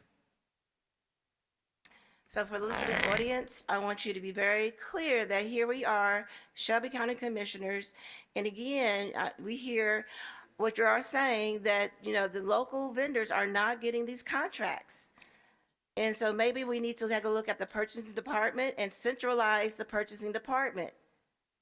That is something that we can do as county commissioners. And so that is something that I will look into for a future date. But again, here we are again with another vendor that's sole source and has excluded local vendors. Thank you. Thank you, Commissioner Sugarman. All right, seeing no other commissioners in the queue, let's... Really? Go ahead, sir. Let's make it quick. We're about to be at the end of this. Gerald Thornton, Director of Human Resources. I understand you all have some concerns about Marks McDaniels, but it's not just a matter of sole source. These type of vendors have to have various psychologists, psychiatrists, and the like in order to get these police tests. So it's not like there's a local company here in Memphis and Shelby County, Tennessee, that can give this particular test. They're called industrial psychologists and the like. I'm familiar with Marks McDaniels, having been the attorney for the Memphis Police Department. They also give the test for the military as well when it comes to special forces. So I hear you all talking about the fact that there's no local vendor, but it's not just a company that's giving out a test, which I think you all are thinking. There are experts that have to be on board dealing with police psychology, police psychologists, as well as various other experts when it comes to police sciences. So it's not just a local vendor here in Memphis and Shelby County, Tennessee, that can do this type of work. So for the record, this is not a contract that you can get to anyone, because if you recall, right before you all became the commission, the previous HR director prior to me, and God bless his soul, Mr. Mike Lewis allowed someone to give a test that was not certified. And being such, those individuals have to get decertified before the post commission. So again, do not take it lightly that this is a company that you can just go out in Shelby County because you've heard someone say they can give a test. That's not the case. These are experts in the field of military sciences as well as police sciences. So again, please, this is not something this simple, and it's not something you'll find locally. Thank you. And lastly, when it comes to these individuals having worked for the police department here, I look at the amount that they're actually charging, which is actually not that much money. Because what they do is they'll come in and they'll probably 4 years ago, 5 years ago, and they've already sat down with the sheriff department and studied the sheriff department's personnel, whether it's a patrolman, whether it's a sergeant, whether it's a lieutenant or captain, all those ranks that they're going to actually test. So if you get another vendor, that other vendor's going to come in and take all that extra time, and it's going to cost additional funds. So it may be $100 and some thousand more if you get someone from the outside. So take that in consideration as well, because these individuals have given a test before here in Memphis and Shelby County, Tennessee. Thank you. All right, thank you. Let's prepare the screens to vote on this item 22.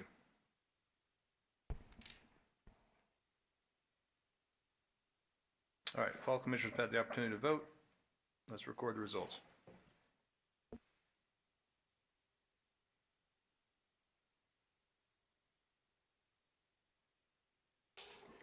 We have aye votes from Commissioners Whaley, Clay Bibbs, Caswell, Sugarman, Mills, Ford, Wright, Thornton, Brooks, Lowry, and Bradford. We have 11 aye votes. That item passes. All right, if you could read item number 23. Item 23 comes from the Education Committee, which is chaired by Commissioner Clay Bibbs. Item 23 is a resolution amending Resolution Number 19, adopted September 22nd, 2025, which aligned the elections of the Shelby County Board of Education pursuant to Tennessee Code Annotated Section 49-2-201F, sponsored by Commissioner Erica Sugarman. This item was amended and sent down with an unfavorable recommendation in January 7th, 2026 committee meeting. Thank you. This item was moved by Commissioner Thornton. Looking for a second.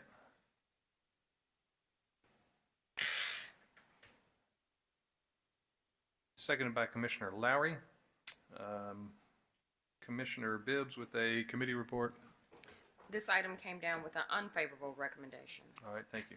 I've got about 11 appearance cards. Commissioner Ford, do you want to speak first or listen to the public comment first? I want to listen to public comment, and I will yield and change the order of where I'm at for the sponsor to speak before I say anything.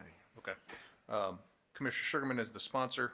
Do you want to hear from the public first, or do you want to? I also like to yield. Okay. All right. We will go to public comments cards. Just a reminder to everybody, when you get up to the microphone, if you'll state your name and address, and then you will have 2 minutes to speak. Those in the audience that are in favor of whatever the person is saying, please give us a thumbs up. If you don't like what they're saying, give us a thumbs down. We want to try and keep this respectful of everybody's time and making sure we're quiet so we can hear everybody. All right. First person up is Latasha Griggs.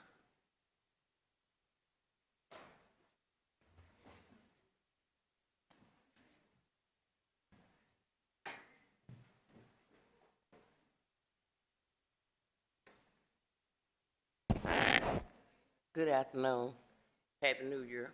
My name is Tasha Griggs, address 1531 Sud. Now,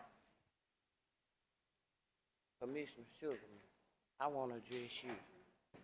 You come up with a resolution, a no confidence resolution at that, for us as the people in the community to deal with this board.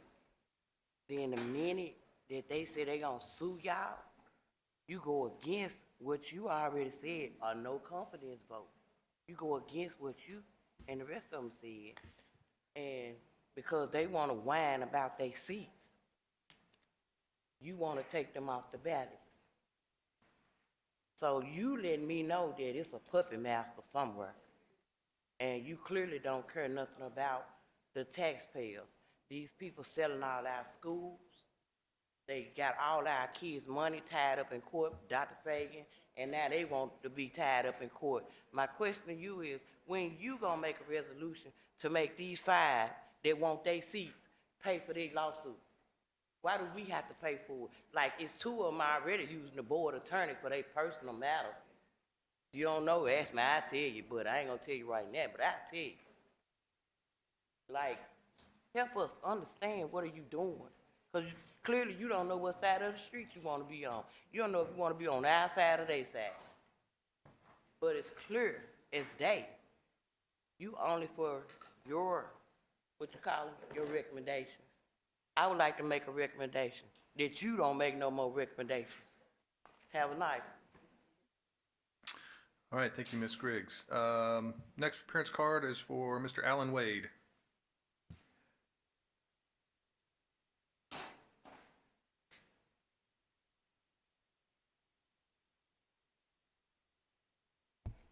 Thank you, Mr. Chairman. I am representing the 5 that she just spoke about.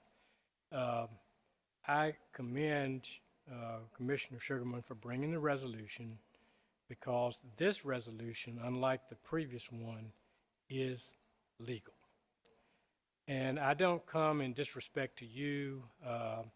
Basically, I operate on the other side of the street, and a lot of times D.A. Mulroy used to come and always circumspect my opinions, and I never did oppose that because he might tell me something I didn't know.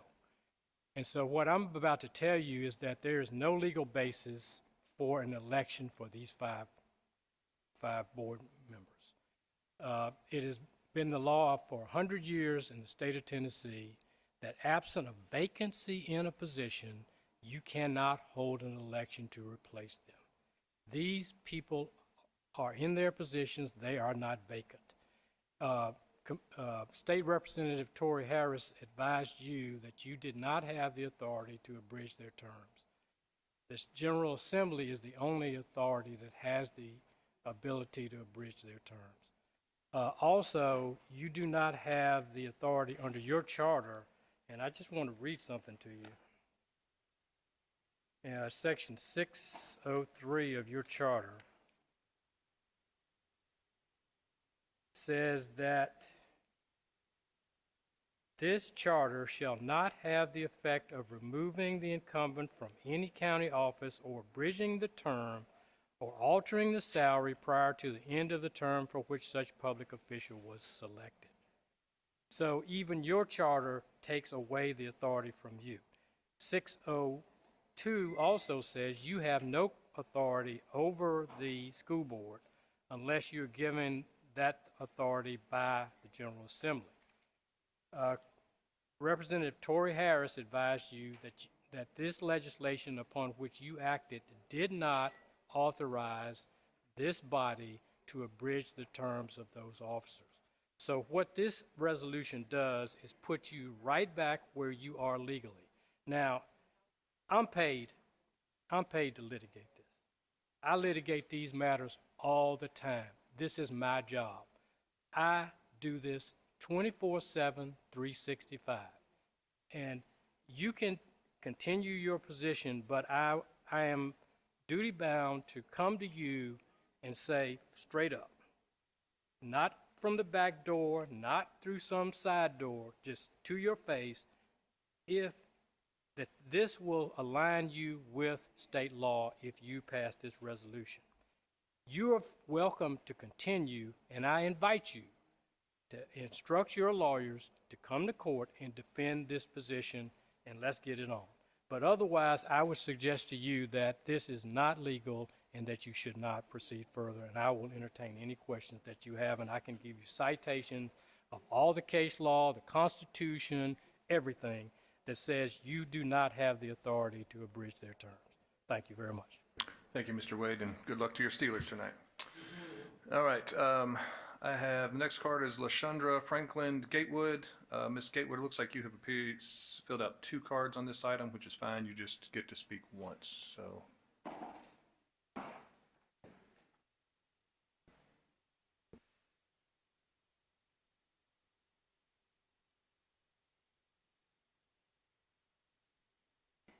Hello, my name is LaShundra Franklin Gatewood.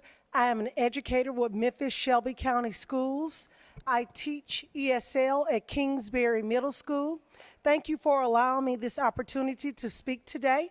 I stand here as a concerned member of Memphis community who values the cornerstone of our democracy, the voice of the people.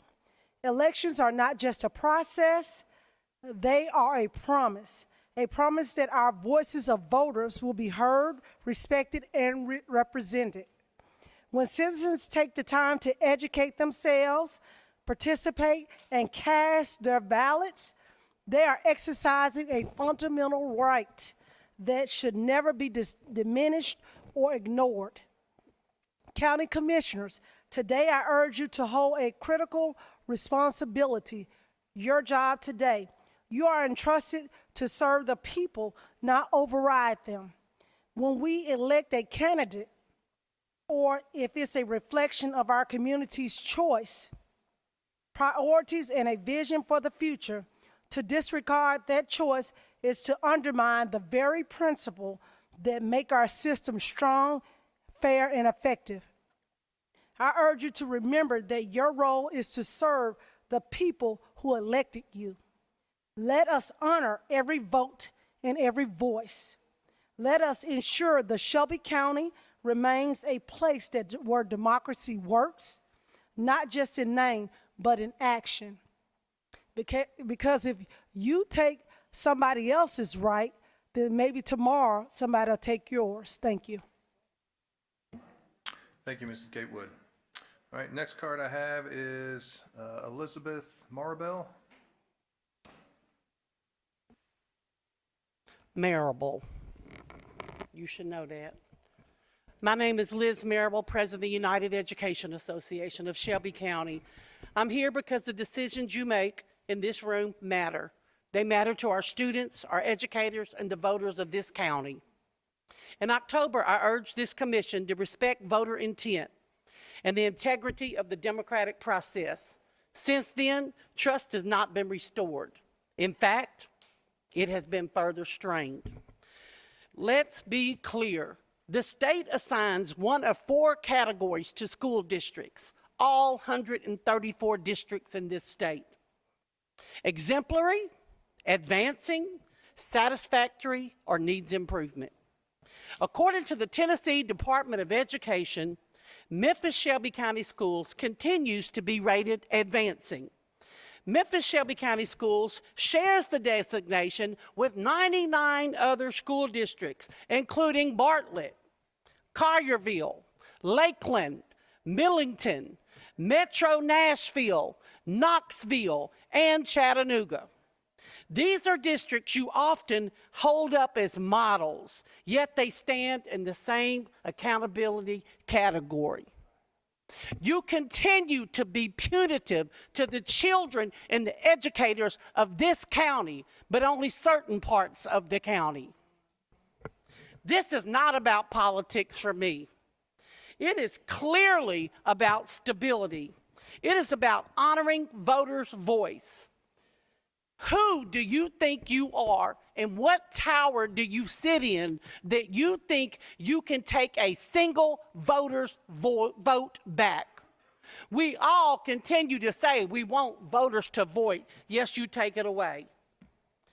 Our schools do face real challenges. I pray I live to see the day that this body addresses the real issue of poverty and support our school district fully in this fight. The educators in this county, over 7,000 strong, work at this every single day, and over 13,000 employees. I've been in 91 schools this year. How many have you been in? How many have you seen the remarkable work that these teachers do? This is my 43rd year. I graduated from Memphis City Schools. This is sickening that you think you have that type of power. So every voter in this county, watch and vote against the people that are choosing to take your vote away. Thank you. Next speaker is Mildred Taylor.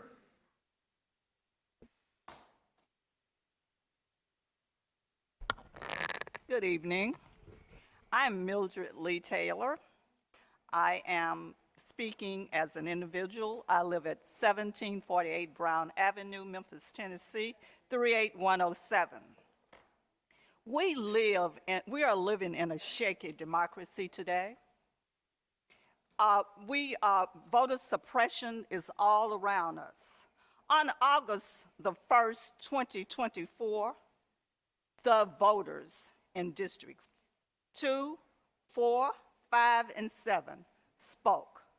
They removed 4 of the school board commissioners away from their spot. They removed them. Only one person maintained her position. I'm asking you as elected officials to do not take away our rights. Do not suppress our vote. Do not suppress our vote. Do not suppress our vote. Do not suppress our vote.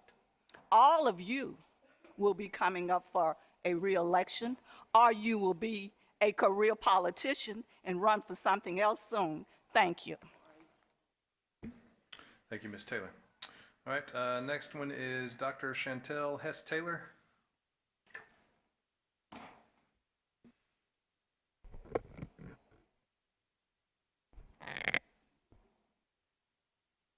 Good evening. Dr. Chantel Hess-Taylor, 9333 Chimney Rock Boulevard, Cordova, Tennessee. Democracy.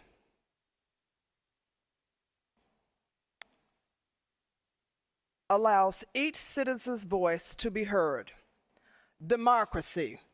Sometimes we get what we want when we vote. Democracy. Other times we are not so fortunate. Democracy. When the majority speaks, it is the law of the land. Democracy. We, as a nation, must trust the democratic process. Democracy. When it has spoken, it has spoken and is compelled to be honored by all. Thank you. Thank you, Dr. Hess-Taylor. All right, next up is Devin McGrath.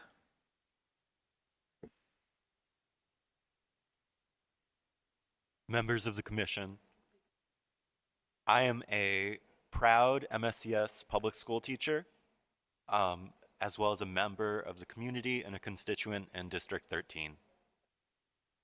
Tomorrow, the Tennessee State Legislative Session will open, and Representative Mark White and Senator Brent Taylor have already declared their intent to pass legislation with teeth to appoint an unelected board of directors. Do we want to follow the example of a state government who has made it clear that their intent is to privatize, defund, and disassemble our school district?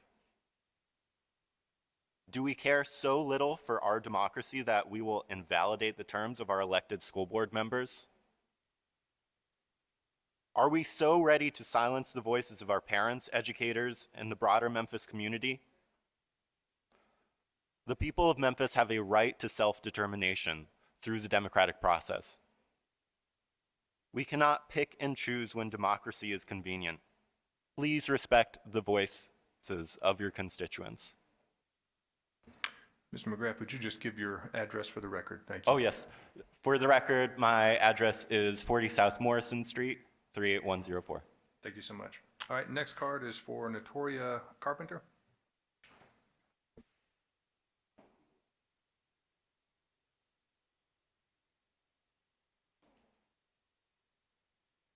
Notoria Carpenter, 1637 Britton, Memphis, Tennessee, 38108. And by the way, all teachers are not mad about this situation. Putting the school board races back on the ballot is not unconstitutional because school board seats are not constitutional offices. They are created by statute, and offices created by statute may be altered, reconstructed, or even eliminated by the legislative authority created them, so long as no independent constitutional rights is violated. Courts has consistently held that individuals do not have a vested constitutional right to complete a term in a statutory office if office itself is lawfully changed. In the case Walter Bailey versus Shelby County Commission, the court recognized that the local legislative body had broad authority over statutory offices, including the ability to reconstruct them, adjust terms, or change the matter of selection. Because school board exists by statute, resetting election timing or placing those seats back on the ballot does not itself violate the Constitution. The action is constitutional long as it complies with state election laws and does not infringe upon protected voting rights or equal protection guaranteed. Erica Sugarman, disappointed in you. We back here again. Why? What's your rationale? Why? Thank you, Ms. Carpenter. Next card I have is for Danette Stokes.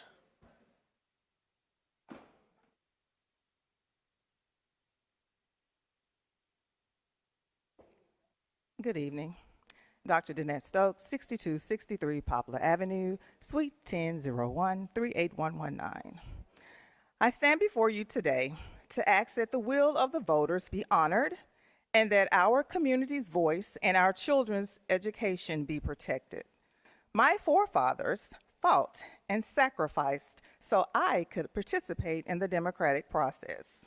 I exercised that right when I voted for my school board member, and I expect that the will of the voters be respected so that the person who I chose and we chose may serve the full 4-year term.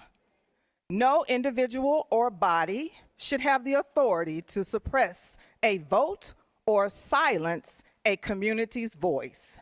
While I am not opposed to realigning terms, do it now and remove the 5 newly elected commissioners is a disruption to the education of our students and to our school district.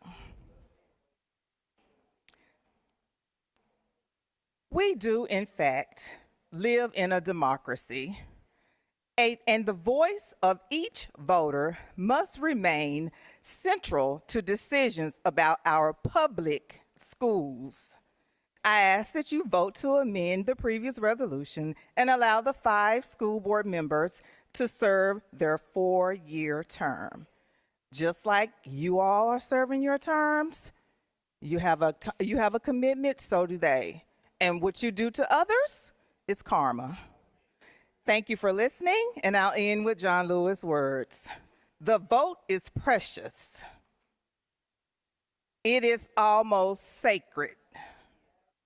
It's the most powerful, non-violent tool that we have in our democracy. Thank you. Thank you, Dr. Stokes. And the last card I have on this item is from Andrea Bell.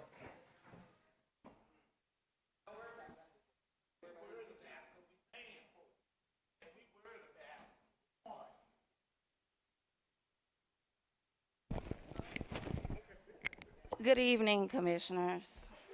Andrea Bell, 38125, District 12. I'm sorry I didn't bring a fancy speech. I'm speaking from the heart. There's no reason for me to read off paper. So I don't know where to start because I didn't write anything, but I'm going to start from the beginning. I was born and raised in South Memphis in poverty. My grandmother put herself through college where she taught at Longview Middle School. You probably remember Longview Middle School. She was a strong woman who valued education against all odds.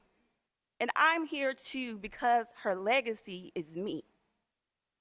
I'm here to say that we have heard different stories, different opinions, but democracy is working. It is doing exactly what it is meant to do. The people voices have to be heard, no matter who is in office or where they are or what they want. I just want to take this time to say that we know that the commissioner's office is not being sued. Why? Think about it.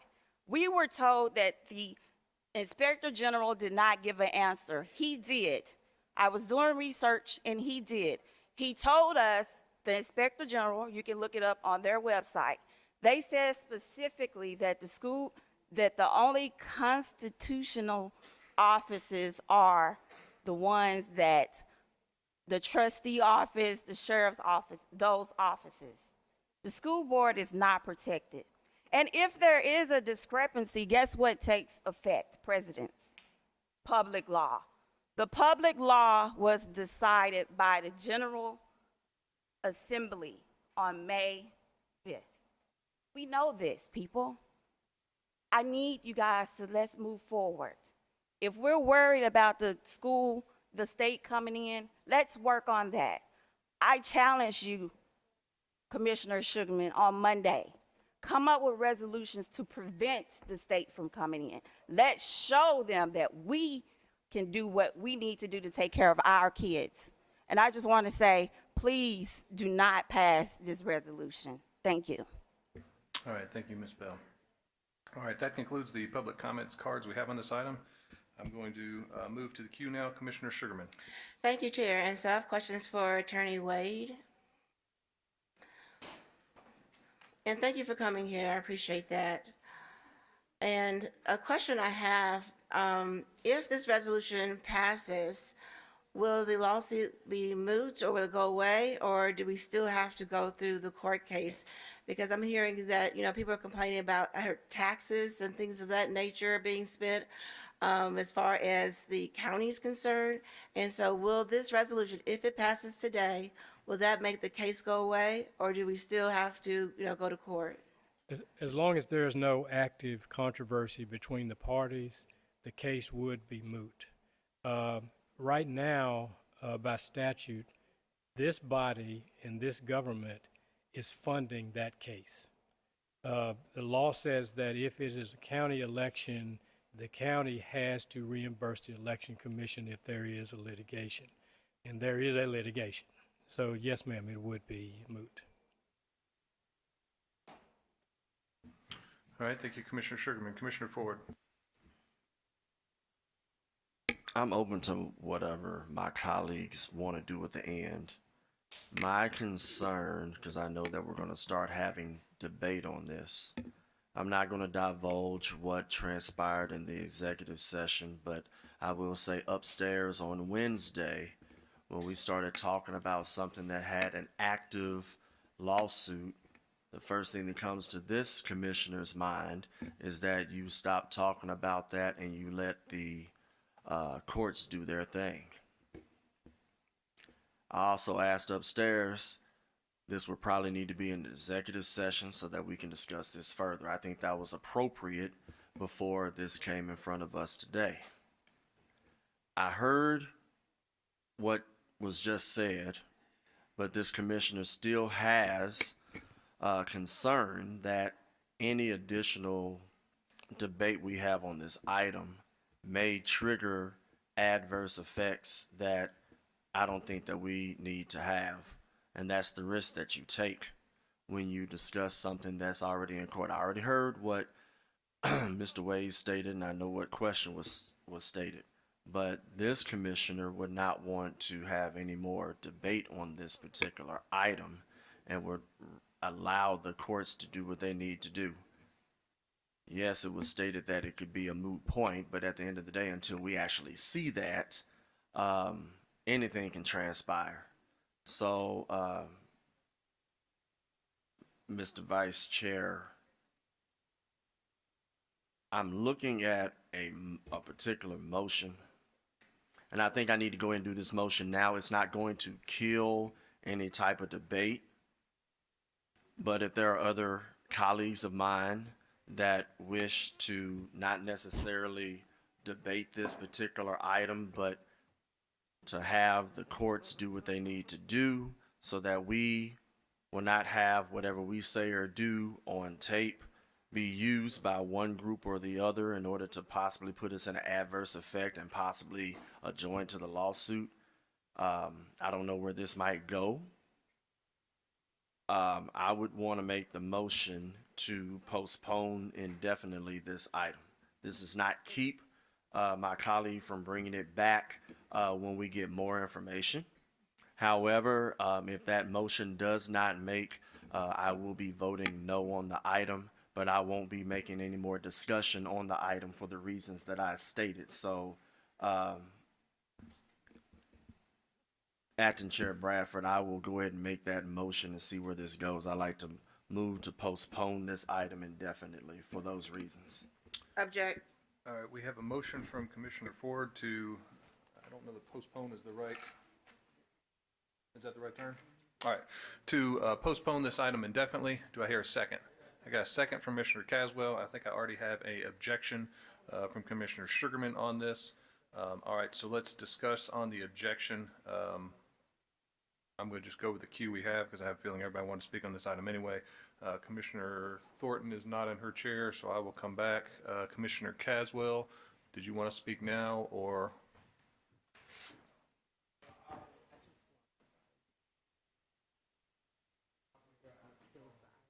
Well, I'll just speak now, and thank you, Chair. I just want to say, and I'm really in line with what Commissioner Ford just shared because of the fact this all started with a no confidence vote. This was the energy that led that we knew it was going to come down this road, and at this point, because I've seen it twist and turn so many different ways that I'm looking to abstain to just wait till the court to see what the courts say. Because I think this should go to court so that whether it's this commission, the next commission, or years to come, would not have to continue to deal with something like this. I think that the rights of those constituents' votes, rights have been taken away. I felt that way when I didn't support the no confidence. I felt that way when I didn't support the vote to take their rights away. But at this point, it's like we need to hear what the court's going to say so it can put this to bed going forward, because for this energy to come to us this tonight, I'm just tired of this. I think it's something that the courts need to tell us that this body need to know that it was wrong for taking the rights of those constituent votes away at that time. Thank you. Thank you, Commissioner Caswell. Commissioner Thornton, I see you're back in your seat. Go ahead. Thank you, Chair. I just want to thank everyone for chiming in on this issue. When it first came around, we had a lot of public feedback. And I think that for an issue like this, two things can be true at the same time. I'm really sensitive to what the union leaders have come to say, but I just want to express just my perspective from being a commissioner. So I have toured all 33 schools in my district, and I have had the opportunity to observe for myself what is beneath standard. And when we think about conversations about state-of-the-art schools coming into Fraser, no mention of how that shared access to state-of-the-art is going to be across Shelby County has come before this body, even though I continue to harp on the exact same things. But those points are just really mute. It's the fact that literally I had to go to private school, and that's really the justification for my understanding of this vote of no confidence. This isn't just an issue of now. It is a lack of urgency in now, but this has been a long-standing underperformance for MSCS back to when it was MCS, and the school system has just declined. So we need leaders that are going to get into position. When we think about a leadership body that literally, I think is very ironic that we're here talking about timing and all these things when we can spend 2 years recruiting for a superintendent and in 8 months get rid of one and still languish in this space of having an interim. We are literally wasting the time of our children. And when we talk so much about these adult issues, I'm sensitive to the fact that the children aren't here to vote. So whether it was the past election, the next election, the children won't get to vote. So who is the voice of the children? It's more than likely not going to be their teacher, it's going to be their parent. And so when I look at how my voting pattern has been consistent with the parent advocates out here, that really matters to me. I hope my colleagues really just pay attention to the multiple sides to this issue. And we need to actually put the children at the forefront of the conversation. In my district, I have schools that are labeled back-to-back level 5 schools. And when I talk to the principals, that is off of a 1% proficiency. There is a real messed up, broke down issue when it comes to how the data is being reported. Growth does not matter. It is proficiency. I heard lots of things repeated today. Proficiency, proficiency, proficiency, and urgency, urgency, urgency. We need leaders in place now who understand that our children, after 13 years of investment, need to be able to graduate able to read. And when they can't, to those folks here coming from the urban core, I live in Orange Mound. I know what it looks like to look at a senior that you see when you look into their math curriculum is behind semesters, like over a semester behind, but graduates and then goes to pick up trash. I'm just saying, like, this is really what is happening right now. So I just want people just to understand that it's the student's perspective, it's the parents' perspective that we need to follow. And I really hope to see us just vote this item down and let the courts decide. Thank you. Thank you, Commissioner Thornton. Commissioner Sugarman. Thank you, Chair. And so to my colleague, as a commissioner, we do not have the power or the authority to dictate any policy as far as the school system is concerned. We're the funding body. And yes, as a classroom teacher of 27 years, my colleagues as well as students have written and asked the school board for various policies to be put in place. Having said that, when the state did take over the schools, I'll remind the public that the Achievement School District was a huge failure.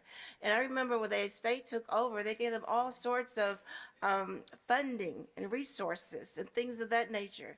But then when they want to dump those schools back on the Memphis-Shelby County schools without any additional resources, the children were further behind.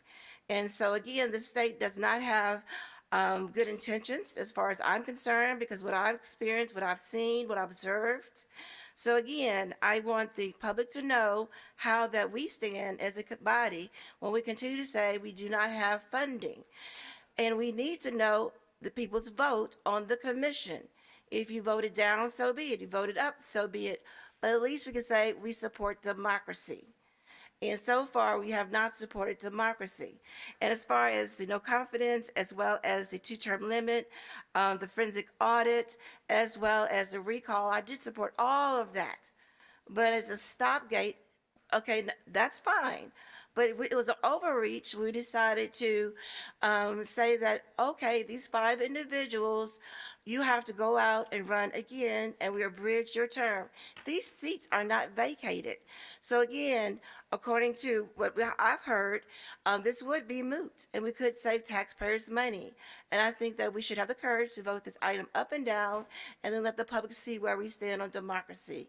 And so again, I encourage my colleagues, if you did vote it down, this is an opportunity to show the public that you can support democracy, because what we have done here is the opportunity to rectify the situation. Now, if you say, okay, it's for a later date, there's no later date. It's either today or let the courts handle it at the expense of taxpayers. And so once again, I urge my colleagues to support democracy, and let's vote this up. But if you don't want to vote it up or down, you know what you're doing is just kicking the can down the road for the courts to decide. And we're in positions where we can decide for ourselves. Thank you. Commissioner Mills. Thank you. I want to respectfully disagree with one of my colleagues. This did not start with a no confidence vote. This started because there was no recall process for the voters out there to recall the people they elected that they didn't want in office anymore. That's how this got started. They had no voice. That's how all of this got started. When they were unhappy because they were not told why the elected people for MSCS did what they did. I still to this day cannot tell you 100% exactly what happened to cause that. And so it's because there was no recall process, everybody went to the state. Everybody came to us, do something, do something. So we gave them a voice with a vote of no confidence with a resolution. And then the state did what they did to give us what they told us was the ability to do what we could do. And so we did that. So we are just doing our job as we are told that we are allowed to do it. And our county attorney said that. And I'm not going to go much further into the weeds on this because of the situation. I will agree with what Commissioner Ford is wanting to do. Otherwise, I vote down the original resolution. That's where I stand. Thank you. Thank you, Commissioner Mills. Commissioner Lowry. Thank you, Chair. Now I'm going to disagree with that. This is probably, I don't know, trying to count about the 10th resolution we've had pertaining to the school board. And it did begin with that vote of no confidence, which I didn't support because I said it was a slippery slope. I then tried to introduce recall. That didn't pass either. Then we talked about 2030. No, it didn't. I talked about 2030, and that didn't pass. So here we are again, talking about this issue, which I have nothing but respect for the elective process, for our educators. I come from a family of educators. However, we are at an issue where the courts, this is in the courts, and I believe that's where it should be decided. Only because we have one resolution today, we'll have another one tomorrow talking about the same thing. And this is what's happened. Continues to be bifurcated. It's a divisive issue. No one wants to talk about divisive issues. It's difficult. But at the end of the day, whether right or wrong or indifferent, this is why we have a court process. And this is why, quite frankly, with all due respect to Alan Way, who knows this stuff, knows his business, this is why we pay lawyers. They're on payroll for this. There's a budget line item in our budget for lawsuits. So at the end of the day, for me, so we won't continue to just discuss this item ad nauseum, for someone else to bring up something else next week and the week before that, I'm in favor of, like I said before, letting the courts make a determine what we can do going forward. So it also tells this body what to do and what it can't do going forward in the future. Thank you, Mr. Chair. Thank you, Commissioner Lowry. All right, so before us, we have a motion by Commissioner Ford to postpone indefinitely. I have been handed what our rules say on postpone indefinitely, so I just wanted to read those real quick. A motion to postpone indefinitely is a suitable method to dispose of an item during the session by killing it without a direct vote on the main motion and, therefore, only applies to the main motion. It may be useful to postpone an item indefinitely if it is a badly chosen main motion that cannot be either adopted or expressly rejected without possibly undesirable consequences. If indefinitely postponed, the pending question is not actually postponed. Instead, the item is killed for the duration of the session. If a motion to postpone indefinitely passes, it can be reconsidered, but only during the same meeting at which it passes. That is your intent, correct, Commissioner Ford? Yeah, Okay. and hypothetically, if this motion does pass, it doesn't keep my colleague from bringing it in the next session if she would like. It just does everything that you stated eloquently on record, Acting Chair. Okay, thank you. And that correction, that is out of Robert's rules, which is part of our rules by reference. Thank you. All right. Because we don't have a rule that covers that. All right. All right. Seeing no other commissioners in the view in the queue, we will take the Commissioner Ford's item to a vote. A yes vote is to postpone this item indefinitely. A no vote returns to the item on the agenda as we have it.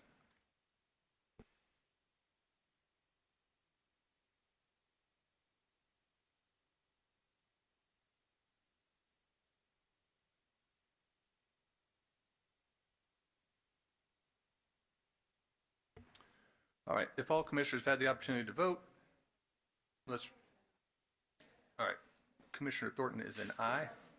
All right, if all commissioners have had the opportunity to vote, let's record the results.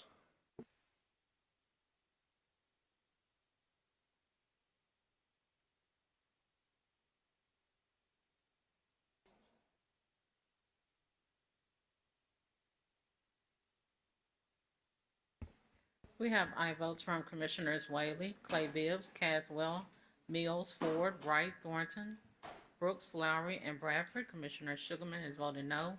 I have 10 ayes and 1 no. Thank you. So that means that the motion passed, which therefore holds that item indefinitely. We can move on to, actually, we did have one more appearance card on general items. Is Karen Spencer McGee still here? If she would like to come down and speak before we hear item 24. Ms. Karen Spencer McGee, if you would like to come speak for your 2 minutes.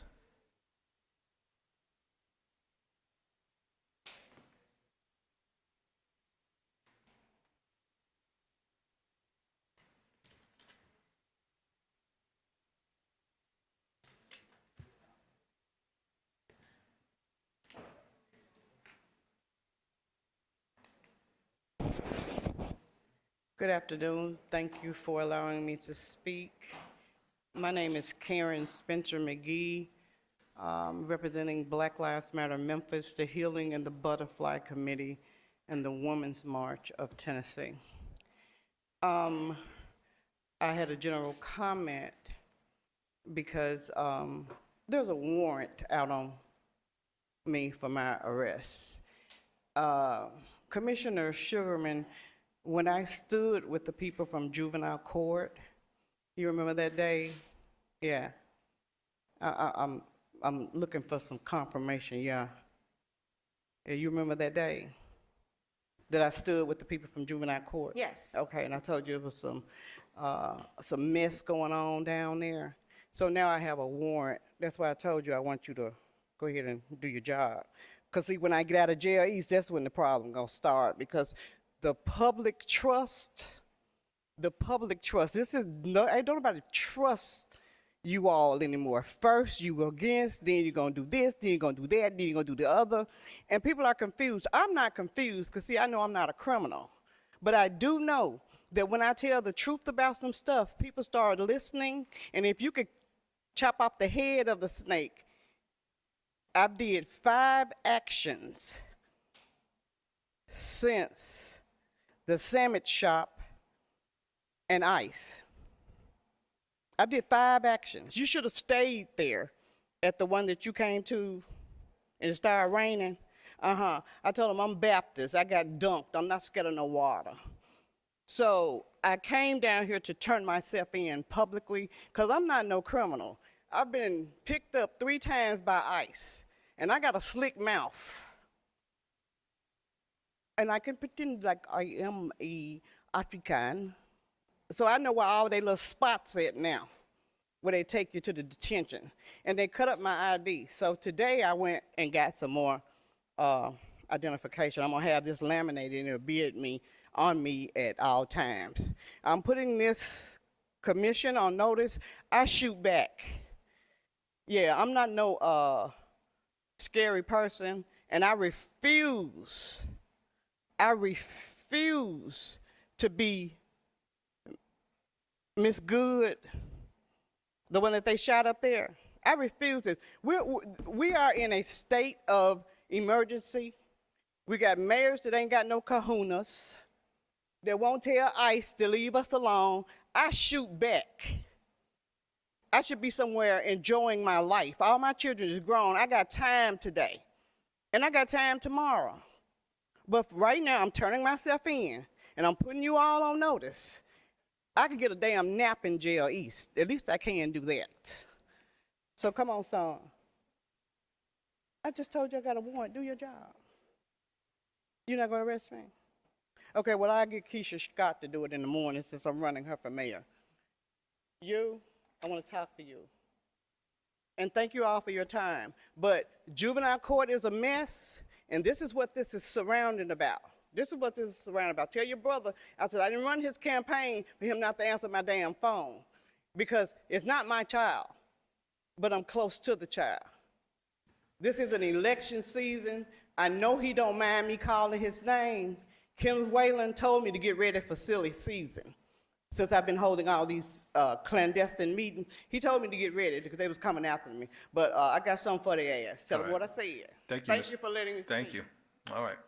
If we could read item 24, please. Item 24 comes from the General Government Committee, which is chaired by Commissioner Brooks.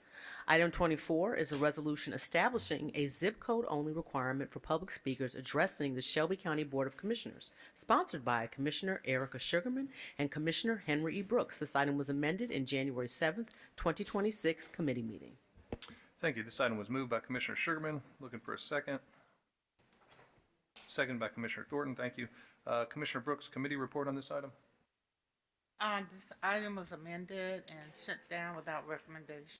All right, thank you so much. Commissioner Sugarman, I see you're in the queue. Would you like to introduce this item? Yes, and so again, today you heard over and over again, requests, state your name, state your address. There's never an option. So people assume, again, they have to state their name and their address, when there's no rules in our book that states that it's a requirement for you to speak and have to say your name and your address. And so I urge my colleagues to support this resolution, and because otherwise people are not going to come down, especially with ICE and the National Guards and all these other acronyms here in our county. People are afraid. And so I think that if we allow the opportunity for individuals to come in on a record and say their name and their zip code, and we keep records of their cards, that should suffice. Again, I don't know if this is similar to what's on city council. I see councilman, it's not similar. What is the difference between what we have before us and what city council, if you don't mind speaking on it? Yes, yes. You're not, when are you, okay, so this is not coming up tomorrow? Okay. Okay, so again, I encourage my colleagues to support this because again, people are saying they're afraid to come down and to speak when they have to give their address. Thank you. All right, thank you, Commissioner Sugarman. Commissioner Ford? All right, so let's talk about that real quick. So I just heard my father say they're not going to talk about it, but I looked at the Memphis City Council agenda in their executive session, and it's right there. As such, acting chair, I asked Cedra to print off what the city council is considering. I want everybody to at least see for the purposes of seeing what they are considering tomorrow. So, with that being said, what they are, I'll wait for everybody to get it first, and I'll try to be quick within the 3 minutes. So, if all my colleagues have what they have in front of them, if you look at the red, this is what the city council is considering. And it says, for the people that are listening who don't necessarily have a copy, and I'm assuming Ms. White and my father may have a copy of this. If they don't, then I hope y'all know what y'all are possibly considering. But let me read. It says, members of the public wishing to address the council on an agenda item shall sign in with the sergeant at arms and will be recognized by the chairperson at the appropriate time. In order to be recognized, such person must completely fill out the provided comment card, including his or her full home address. Persons wishing to speak must also provide a driver's license, state ID, or voter registration card as verification of the address provided on the comment card to the sergeant at arms. When recognized, this person shall only provide his or her name on the record and shall not be required to state his or her address, as such will have been verified prior to being recognized by the chairperson. What I see in red, I think it does a couple of things. I think that if that individual wants to go to the well and they verify themselves, they can easily state their address, their zip code, which is what I think that my colleague is trying to address. I think it also states and illustrates that the veracity of the process needs to be preserved so that people won't make up addresses and influence individuals such as the 13 that serve up here to vote in a particular manner where those individuals may not live in that district, that county, much less the state of Tennessee. So I would ask, and I don't know if the sponsor has seen this or not, but if my colleague, the sponsor, has seen this, I believe that this addresses not only the zip code issue, but it also it preserves the integrity, in my opinion, of the whole process. So I will get back in if I need to, but I would ask the sponsor if she's okay with this, if we need to modify anything. No, I want to hear from some other commissioners before I make that request. Thank you. I yield. Thank you, Commissioner Ford. Commissioner Thornton? Thank you, Chair. So I appreciate Commissioner Ford for bringing this information. I do think, in creating a more accessible space here, it creates confusion when you pull a public comment card at the school board, city council, and county commission, and they all have different processes. It would be nice for us to streamline this for the sake of the constituents, if that's really what we're trying to do. Just from what you provided, Commissioner Ford, this requirement that they must provide a driver's license to Commissioner Ford through the chair, is that new in this policy? Chair, may I? Acting Chair, may I respond? I'm waiting for him so I can make sure I'm through the chair. Hello? I apologize. All right. Everything in red is new. As someone who used to be on the city council, name and address were required. Very quickly, there were several addresses during my time that were not home addresses. They were either union addresses or business addresses. But when there was a multitude of those addresses that were articulated, like you would hear 630 Jefferson, 630 Jefferson, 630 Jefferson, and when you would look it up, you would see it was the Union Hall with 75 people that filled out a card. That made the city council at that time state that you had to be a Memphian in order to speak, because you had so many people outside of the city of Memphis who stated a Memphis address, but they lived in Arlington, Bartley, Collierville, Lakeland, Germantown, Millington, Arkansas, Mississippi. We even had some people that came in from Missouri and put a 38103 zip code, which is not Missouri, it's downtown. So the red is are the changes that the city council's attempting to do. And I think that it addresses what the primary sponsor is trying to do, not just to protect individuals, but it does not take away the integrity of the process. And I think it strengthens the veracity of making sure that we have the appropriate information so that we won't be in a situation where individuals are doing things such as what I illustrated. And I yield back. Thank you for that clarity. I do think that, I mean, since this is going to obligate the sergeant in arms to add on a function, that we make sure that they're aware. If we do think to align these two, and I would just ask the sponsor of this resolution to align it to what the Memphis City Council is doing. There's always just so much confusion with constituents, even about understanding county government. And here we're adding on a very different process that could actually dissuade people from wanting to participate because they're just so confused. The driver's license, state ID, or voter registration requirement to me seems slightly prohibitive. I'm not sure how many persons actually come to these meetings and have those items, although they should. I just wouldn't want someone to want to make a public comment and they can't because they don't have those items. So I'm pushing for alignment today and would love to see us not cause any more burden to the constituents. Thank you. Thank you, Commissioner Thornton. Commissioner Ford.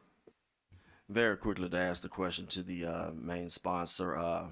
Since you have seen this, and I know on record you stated that you wanted to align with what the council plans to do, would you accept these changes as friendly amendments to your existing resolution? I understand what you're trying to do. I'll get in the queue so I can speak to that. Well, I tell you what, that's my only question. So whatever the sponsor would like to do, I yield. Commissioner Sugarman. Thank you, Chair. And so, you know, I'm a classroom teacher, and so many times I want my students to have the opportunity to voice their concerns, especially the young people that come here, the youth, and they speak. They don't have these things. They don't have a driver's license. You know, many of my students, even 12th graders, they still don't have the driver's license, and a lot of young people are driving without a license for various reasons. And so I also think this is more of a barrier. Yes, I wanted to align as far as not having to state their full address, and we don't have anything on the rules requiring that. And so, again, I do want to keep records, as I stated before, so that if there's an issue, we can go back. And I think this would be a barrier for young people and people who have been incarcerated or who want to voice their concerns. And this would not be a friendly amendment if you want to oppose that. What I want to accomplish is that the best practice across the country is that the only requirement is to state their name and their zip code, and we maintain the cards on record in the minutes department. And so again, there is nothing in our rules to address this, but people come in and the chair or whomever will say again and again, as today, state your name and address, because this has been the tradition. And it's not giving the opportunity for individuals to decide if they want to give their address on record, because they don't have to. All they have to do is to state their name and their zip code. There's no requirement in the rules. So I think that this is more prohibitive. All right, thank you, Commissioner Sugarman. Commissioner Caswell.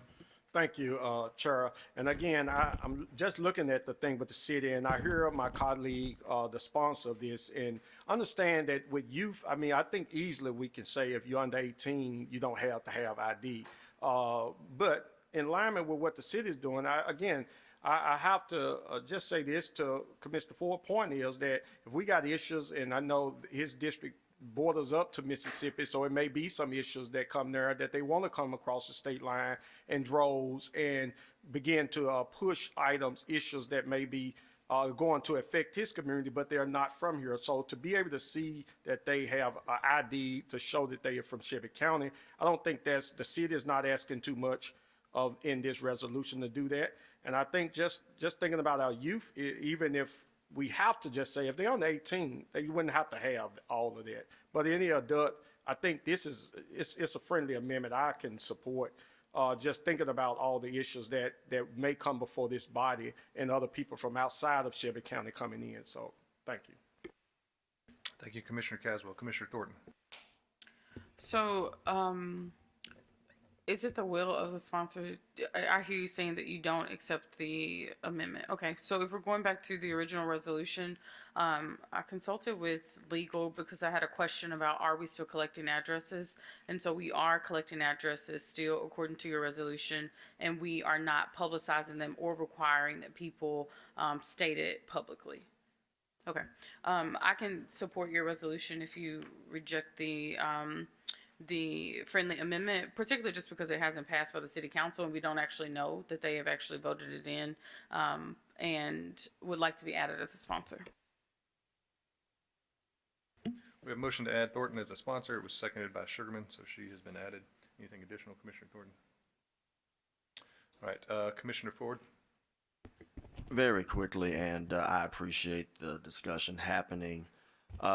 This commissioner, and I think that you got at least 2 council members, and I think that this debate will include what was stated in this meeting. I have no issue with what Commissioner Caswell stated, to where there are exceptions. We always suspend our rules. If we got a 9-year-old that wants to come and speak in front of us, I don't think that anybody will object and say, I don't want that 9-year-old to speak. I think that we could easily modify what's in front of us. My concern is I don't want to water it down too much to where the ones that we are supposedly trying to protect are the main ones that want to obstruct, and we just watered everything down. And I've given examples of that to where I just have a feeling that with the resolution, I'm not saying that the resolution that's in front of us is a bad resolution. I just see a lot of loopholes for individuals to not follow the rule, and there's I'll put it this way, and my colleague is in here as well. If she could state, is there anything, and you don't have to change your mind on what you have in front of you, but if there's anything in what the city council is bringing that you would want to add or amend for the purposes of making sure that those individuals that you stated would still be able to follow a process, I would be fine with modifying accordingly. But I just believe that if we pass what's on the floor now, we're going to have to revisit that one way or the other. But I would look forward to what's going to happen on the city side. We do not have to always do what the city side says, but I think that because of what has transpired, and I'm just talking about some of my experience, some of these things had to be put in place because people were going around that rule. And I'm not going to mention names, but there are 3 people that I know that consistently come down there and they don't want to follow any rule. They just want to do whatever they want. And they have an address. They all have the addresses. They just don't want to follow. And it has nothing to do with I want to, I'm threatened and everything else. No, it's really not the case. Again, I ain't going to mention who those 3 people are. But at the same time, I would like to hear from my colleague, is there any way that we can alleviate some of those challenges in what the city council is going to have in front of them, or if she's fine with what she has in front of her. And I yield back whatever the body wants to do. Thank you. Thank you, Commissioner Ford. Commissioner Sugarman. Well, I just want to say this on the record. You know, when you start putting up these barriers, for example, I can think of a couple of groups that this would exclude besides young people. And if we start making exceptions, what is the point?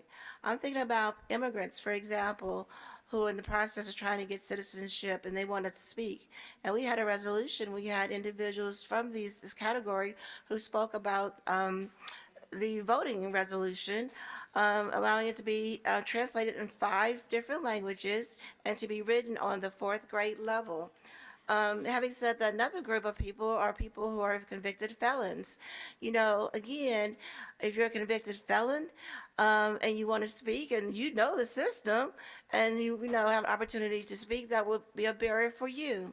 And so I am not a person who likes to create barriers. I'm a person who likes to take down those barriers, and I will continue to do so. Having said that, if this does not pass, what I will continue to do ad nauseum is every time someone gets up to speak, I will say you have the option of just stating your name and zip code for the record, because we have nothing in our rules to say you have to say your name and address. And so again, I encourage my colleagues to support this item and so go on. Otherwise, you're going to hear me ad nauseum saying every time someone gets up and speak, you have the right to just say your name and your zip code before you speak. Thank you. All right, thank you, Commissioner Sugarman. Seeing no other commissioners in the queue, we are going to vote on this item 24 as it is shown on the agenda.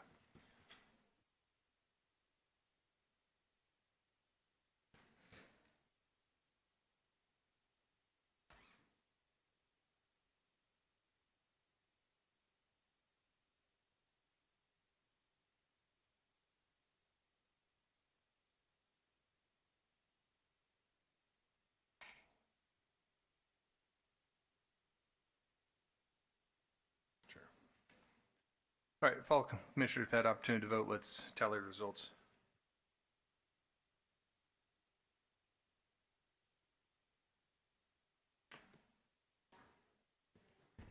We have aye votes from Commissioners Whaley, Clay Bibbs, Caswell, Sugarman, Ford, Wright, Thornton, Brooks, Lowry, and Bradford. We have 10 aye votes.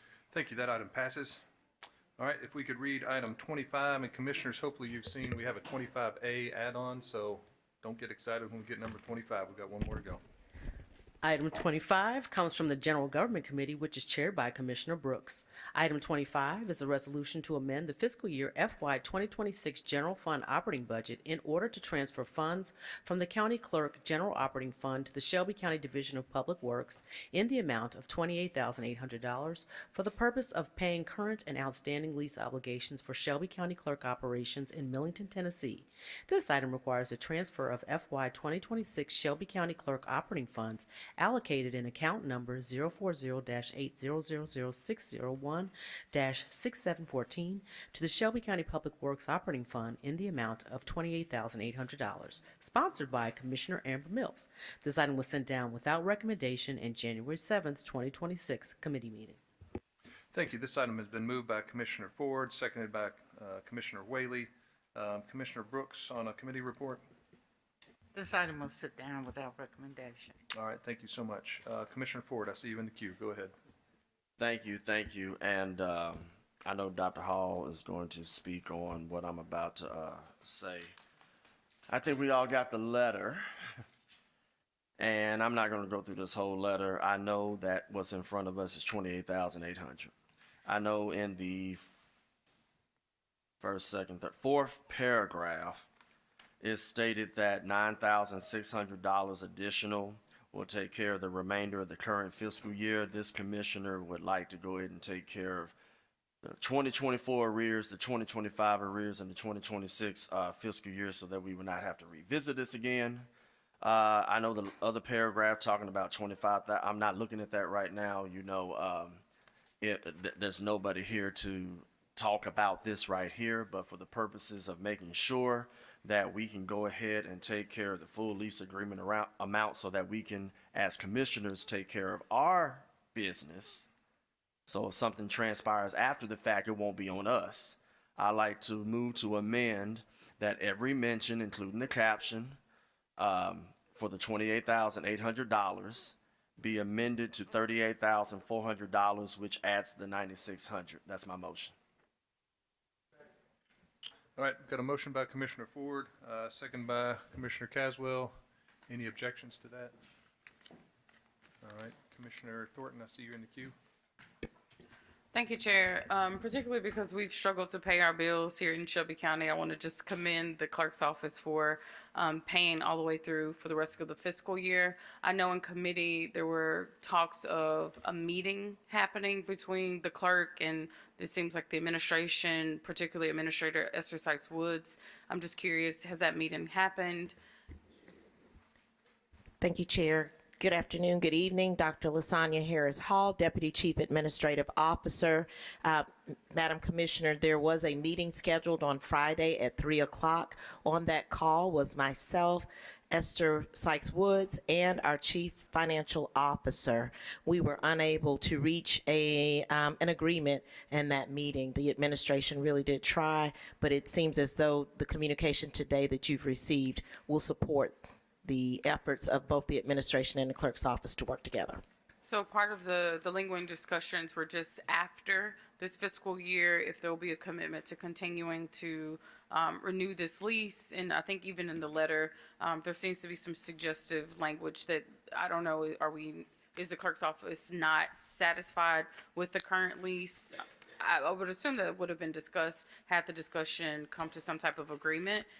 Are y'all committing to ongoing conversations, or is this just the end of the conversation?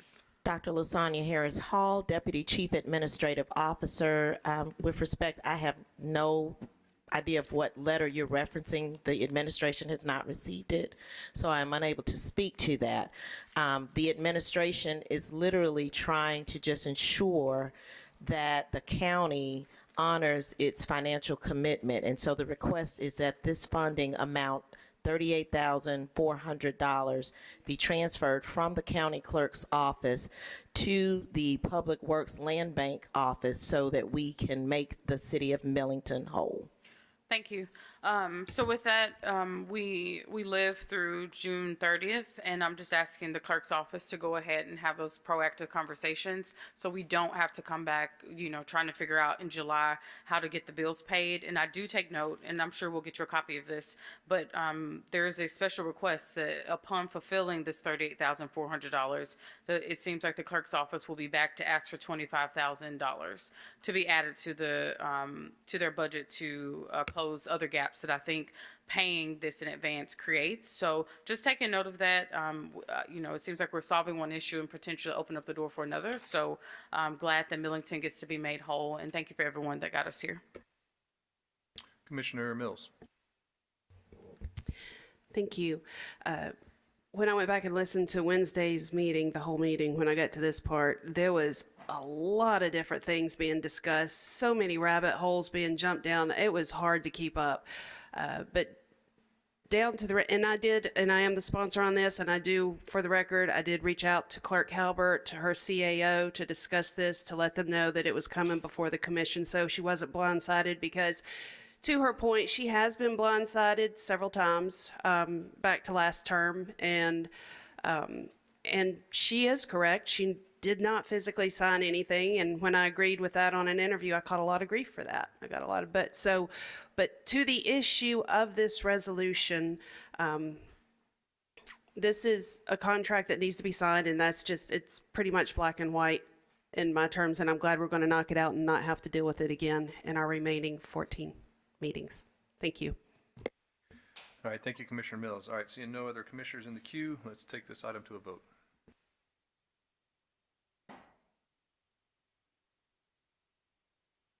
Please show Commissioner Thornton as an aye. All right, if all commissioners have voted, let's reveal the results.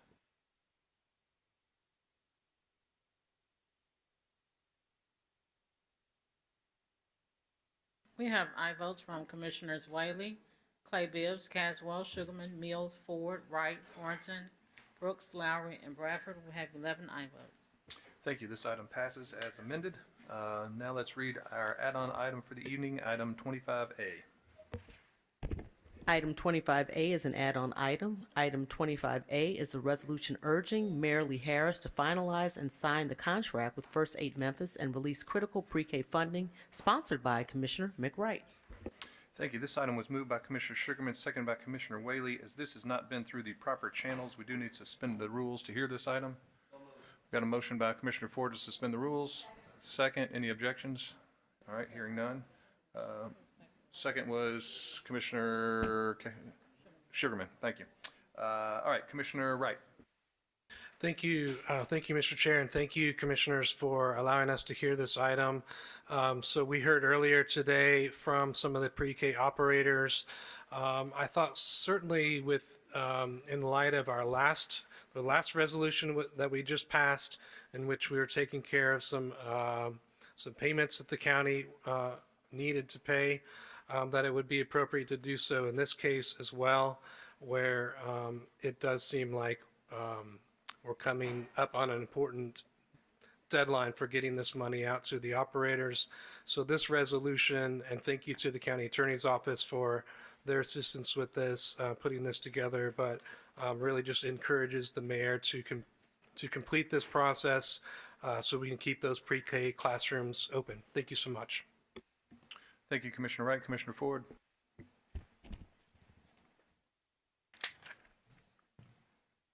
I support the item. I'm going to vote yes.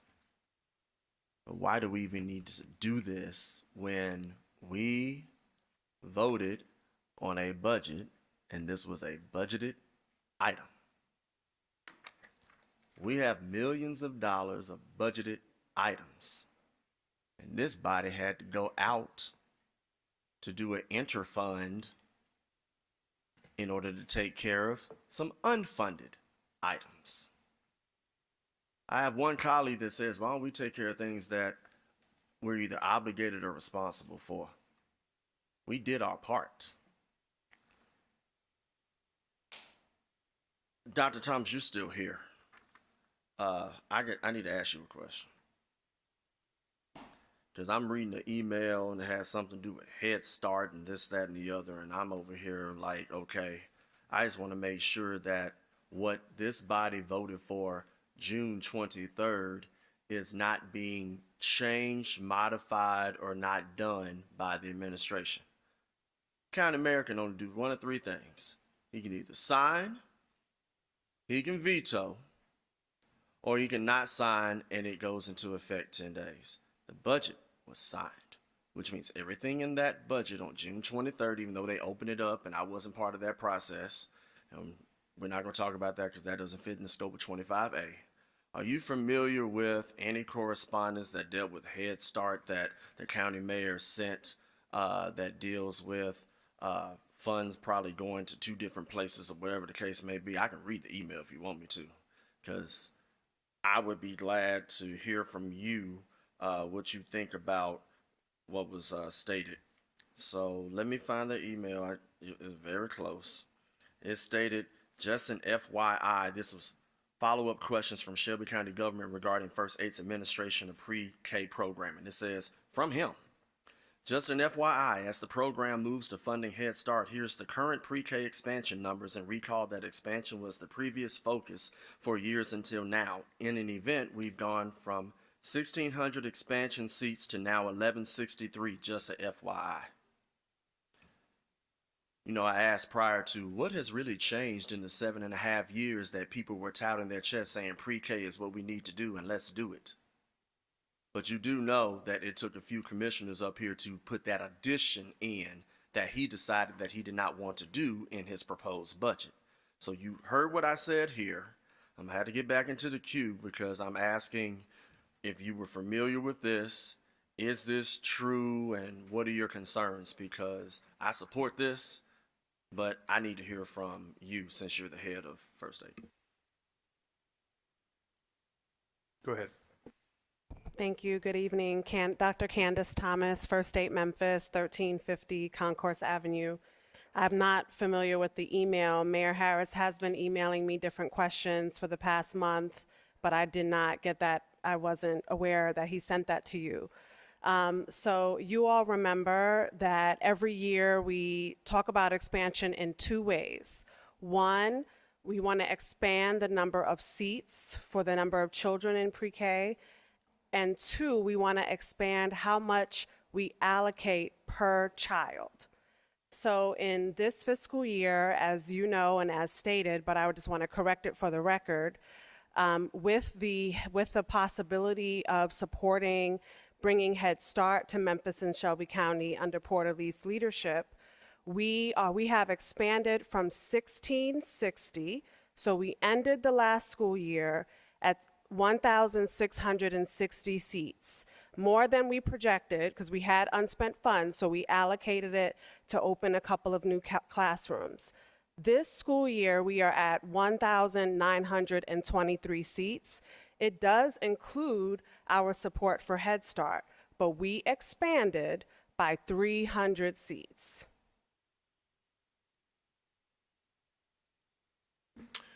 All right, go ahead, Commissioner Ford. Let's wrap this up. And I will, and I'll simply say that I think that information was critical to where we need to make sure that this is taken care of. I just sincerely hope that this resolution that my colleague brings is not just one to where, well, I tell you what, in 10 days, I want to see if this gets signed by the county mayor. Or if he's going to write the word unsigned and say thanks with a little smiley face like he did with my cameras.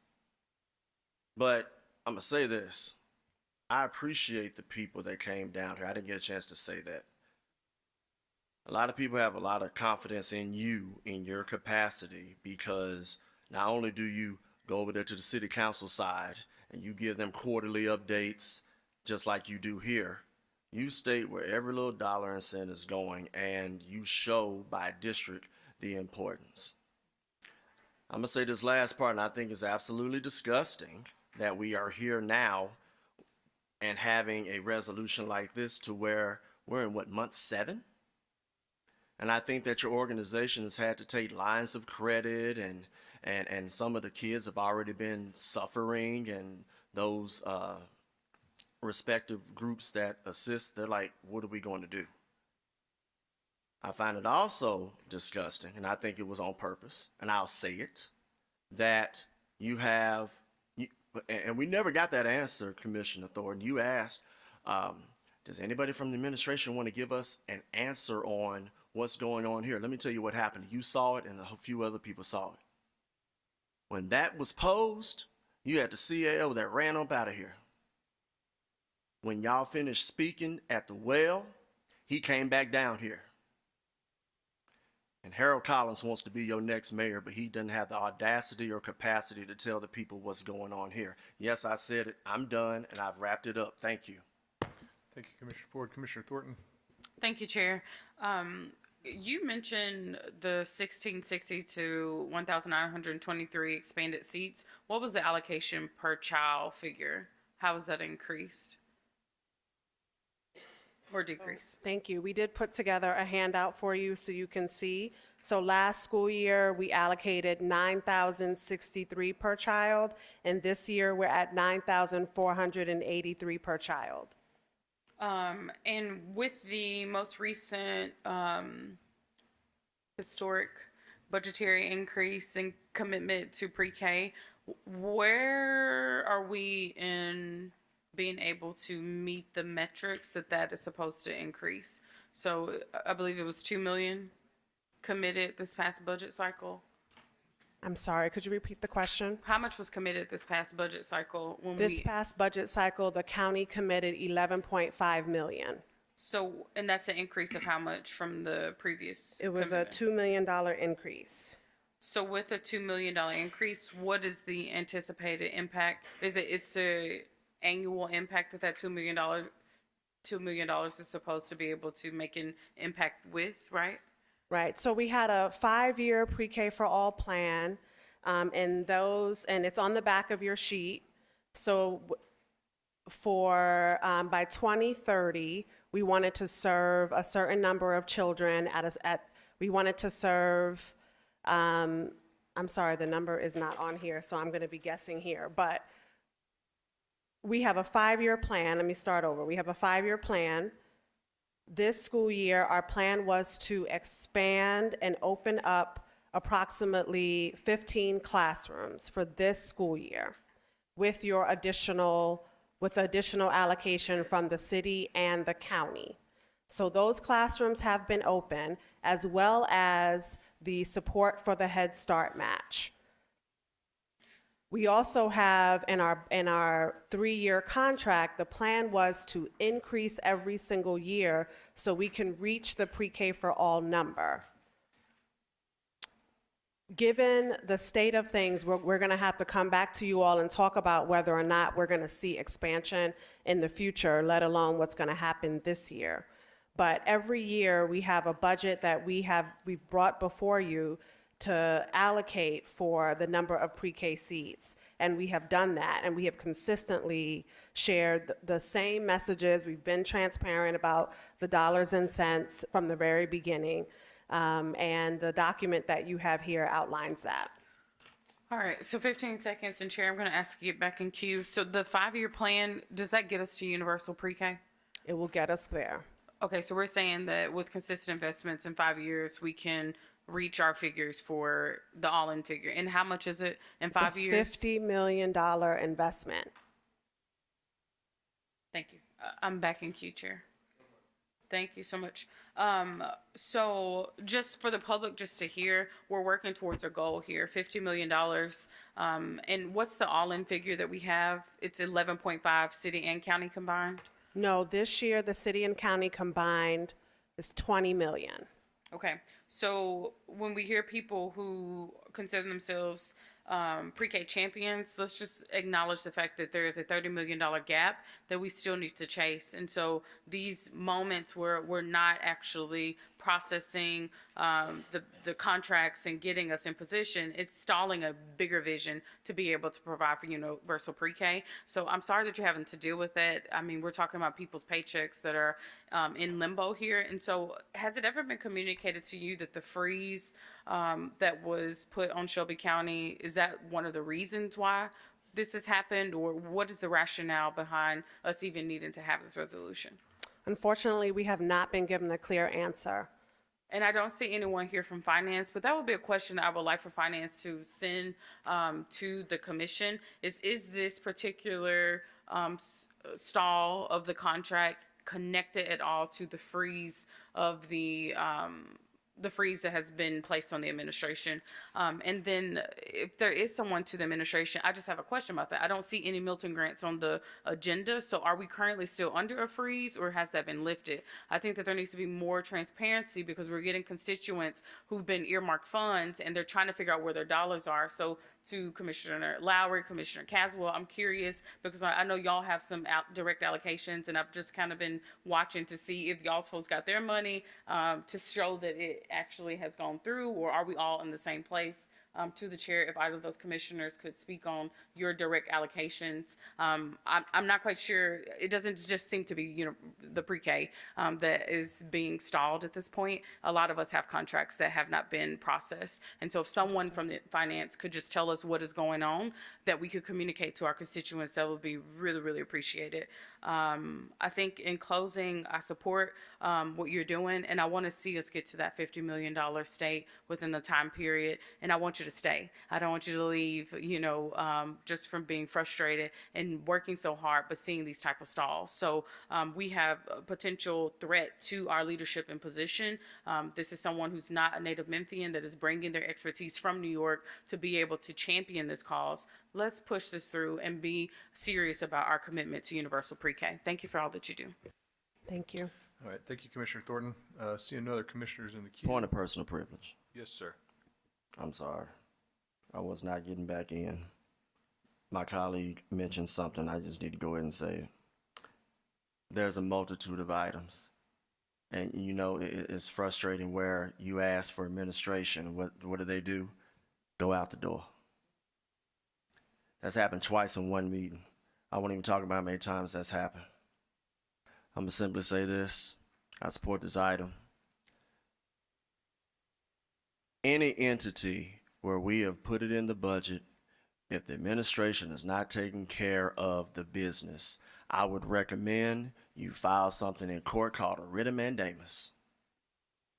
You have at least 2 elected officials that have had to take this mayor to court in order to take care of things within their budgets. We shouldn't have to see any more of these resolutions. But if they cannot take care of the business of this county and they can't come down here, they don't respect what you're asking. They've been able to get away with it for the last 3.5 to 7.5 years. I would not want you to have to go to court on something that we have done. I'm not going to tell you what to do, but you've already shown that you are doing the work. The trustees had to go to court. And just for the record, the tax relief matching program has not been fully funded, and we put that in place too. So you have the elderly, disabled, and others that are not all getting their rebates because that hasn't been funded either. So it's a multitude of things that these individuals that people have put in place have not done. So I think, again, it's disgusting. I'm not telling you what to do, but if you got to go to court in order to take care of some business that this body has already voted on, do that, because my confidence level is very low that, my last comment, this resolution, okay, that's fine, but what if he doesn't do anything? We can just add this 2.5 to the 4.5 for Orange Mound, as well as others, including the 500,000 for cameras. I'm gonna leave it right there. We'll see what happens. Or we're just gonna say, shame on you, County Mayor, you're leaving anyway. I need to get reelected and all the other stuff. I'm done. Chair, just a point of privilege. Can I be added as a sponsor on this item? All right, we got a motion by Commissioner Thornton to be added as a sponsor. It has been seconded by Commissioner Ford. No objections. All right, let's take 25A to a vote.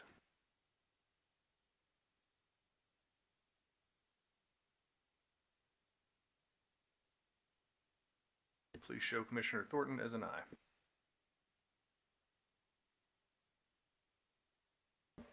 All right, if all commissioners have had the opportunity to vote, let's show the results.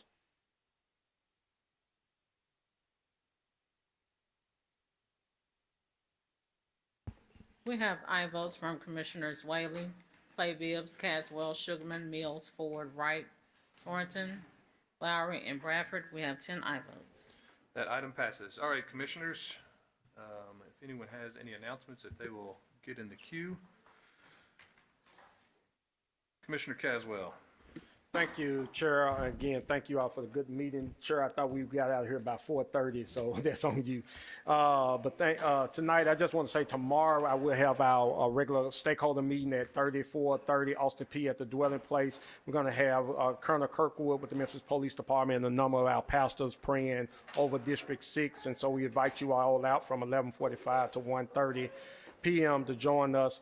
And then the following day, Wednesday, and actually tomorrow is my anniversary, 19 years married. So I want to send a shout out to my wife in putting up with me, Commissioner Wright, for 19 years. And then Wednesday, we're doing a ceremony for Pastor Ricky Floyd, the plaza that he bought before he passed away and did a lot of great work in Fraser. We're dedicating that plaza to him. I want to thank Commissioner McKeel Lowry and others who are supporting that dedication at 3470 I'm sorry, 3740 North Watkins. So it's the renaming of the Georgia Hill Plaza to the Floyd Plaza in the Fraser community. So we want to invite everybody out. That's going to be from 11:30 to 12:30 on Wednesday. So thank you all for indulging my meeting. Thank you, Commissioner Caswell. Commissioner Morrison? I clicked on I her see what you're doing screen. over there. I thought she left. All right, Commissioner Thornton. Thank you, Chair. I just want to say 19 years, wow. And here I am having started in my first year, so I got to catch up somehow. What was I about to say? I do have a question, Chair, just to you, if you could get this to Chairwoman Avent about the freeze, if you could just inquire about it, because there are a lot of us that are in the same state, and I just really don't know what's going on with that. And so want to just celebrate District 10. We're about to kick off a new program called Neighborhood News. So we're going to train up some reporters for each of our neighborhoods and train them on how to produce their own news. So look forward to seeing more updates from them in the future, and thank you to everyone that signed up. Thank you, Commissioner Thornton. Yeah, I'll get with Commissioner Avent on that, and maybe she can get a memo or something to shoot to all of us so we're all up to date on that. All right, other than that, thank you all for going easy on me tonight. Thank you to all the staff that helped out tonight. IT, we can do better, so let's do better, IT. All right, hearing nothing else, we are adjourned until Monday, January 26, 2026 at 3 p.m. Thank y'all.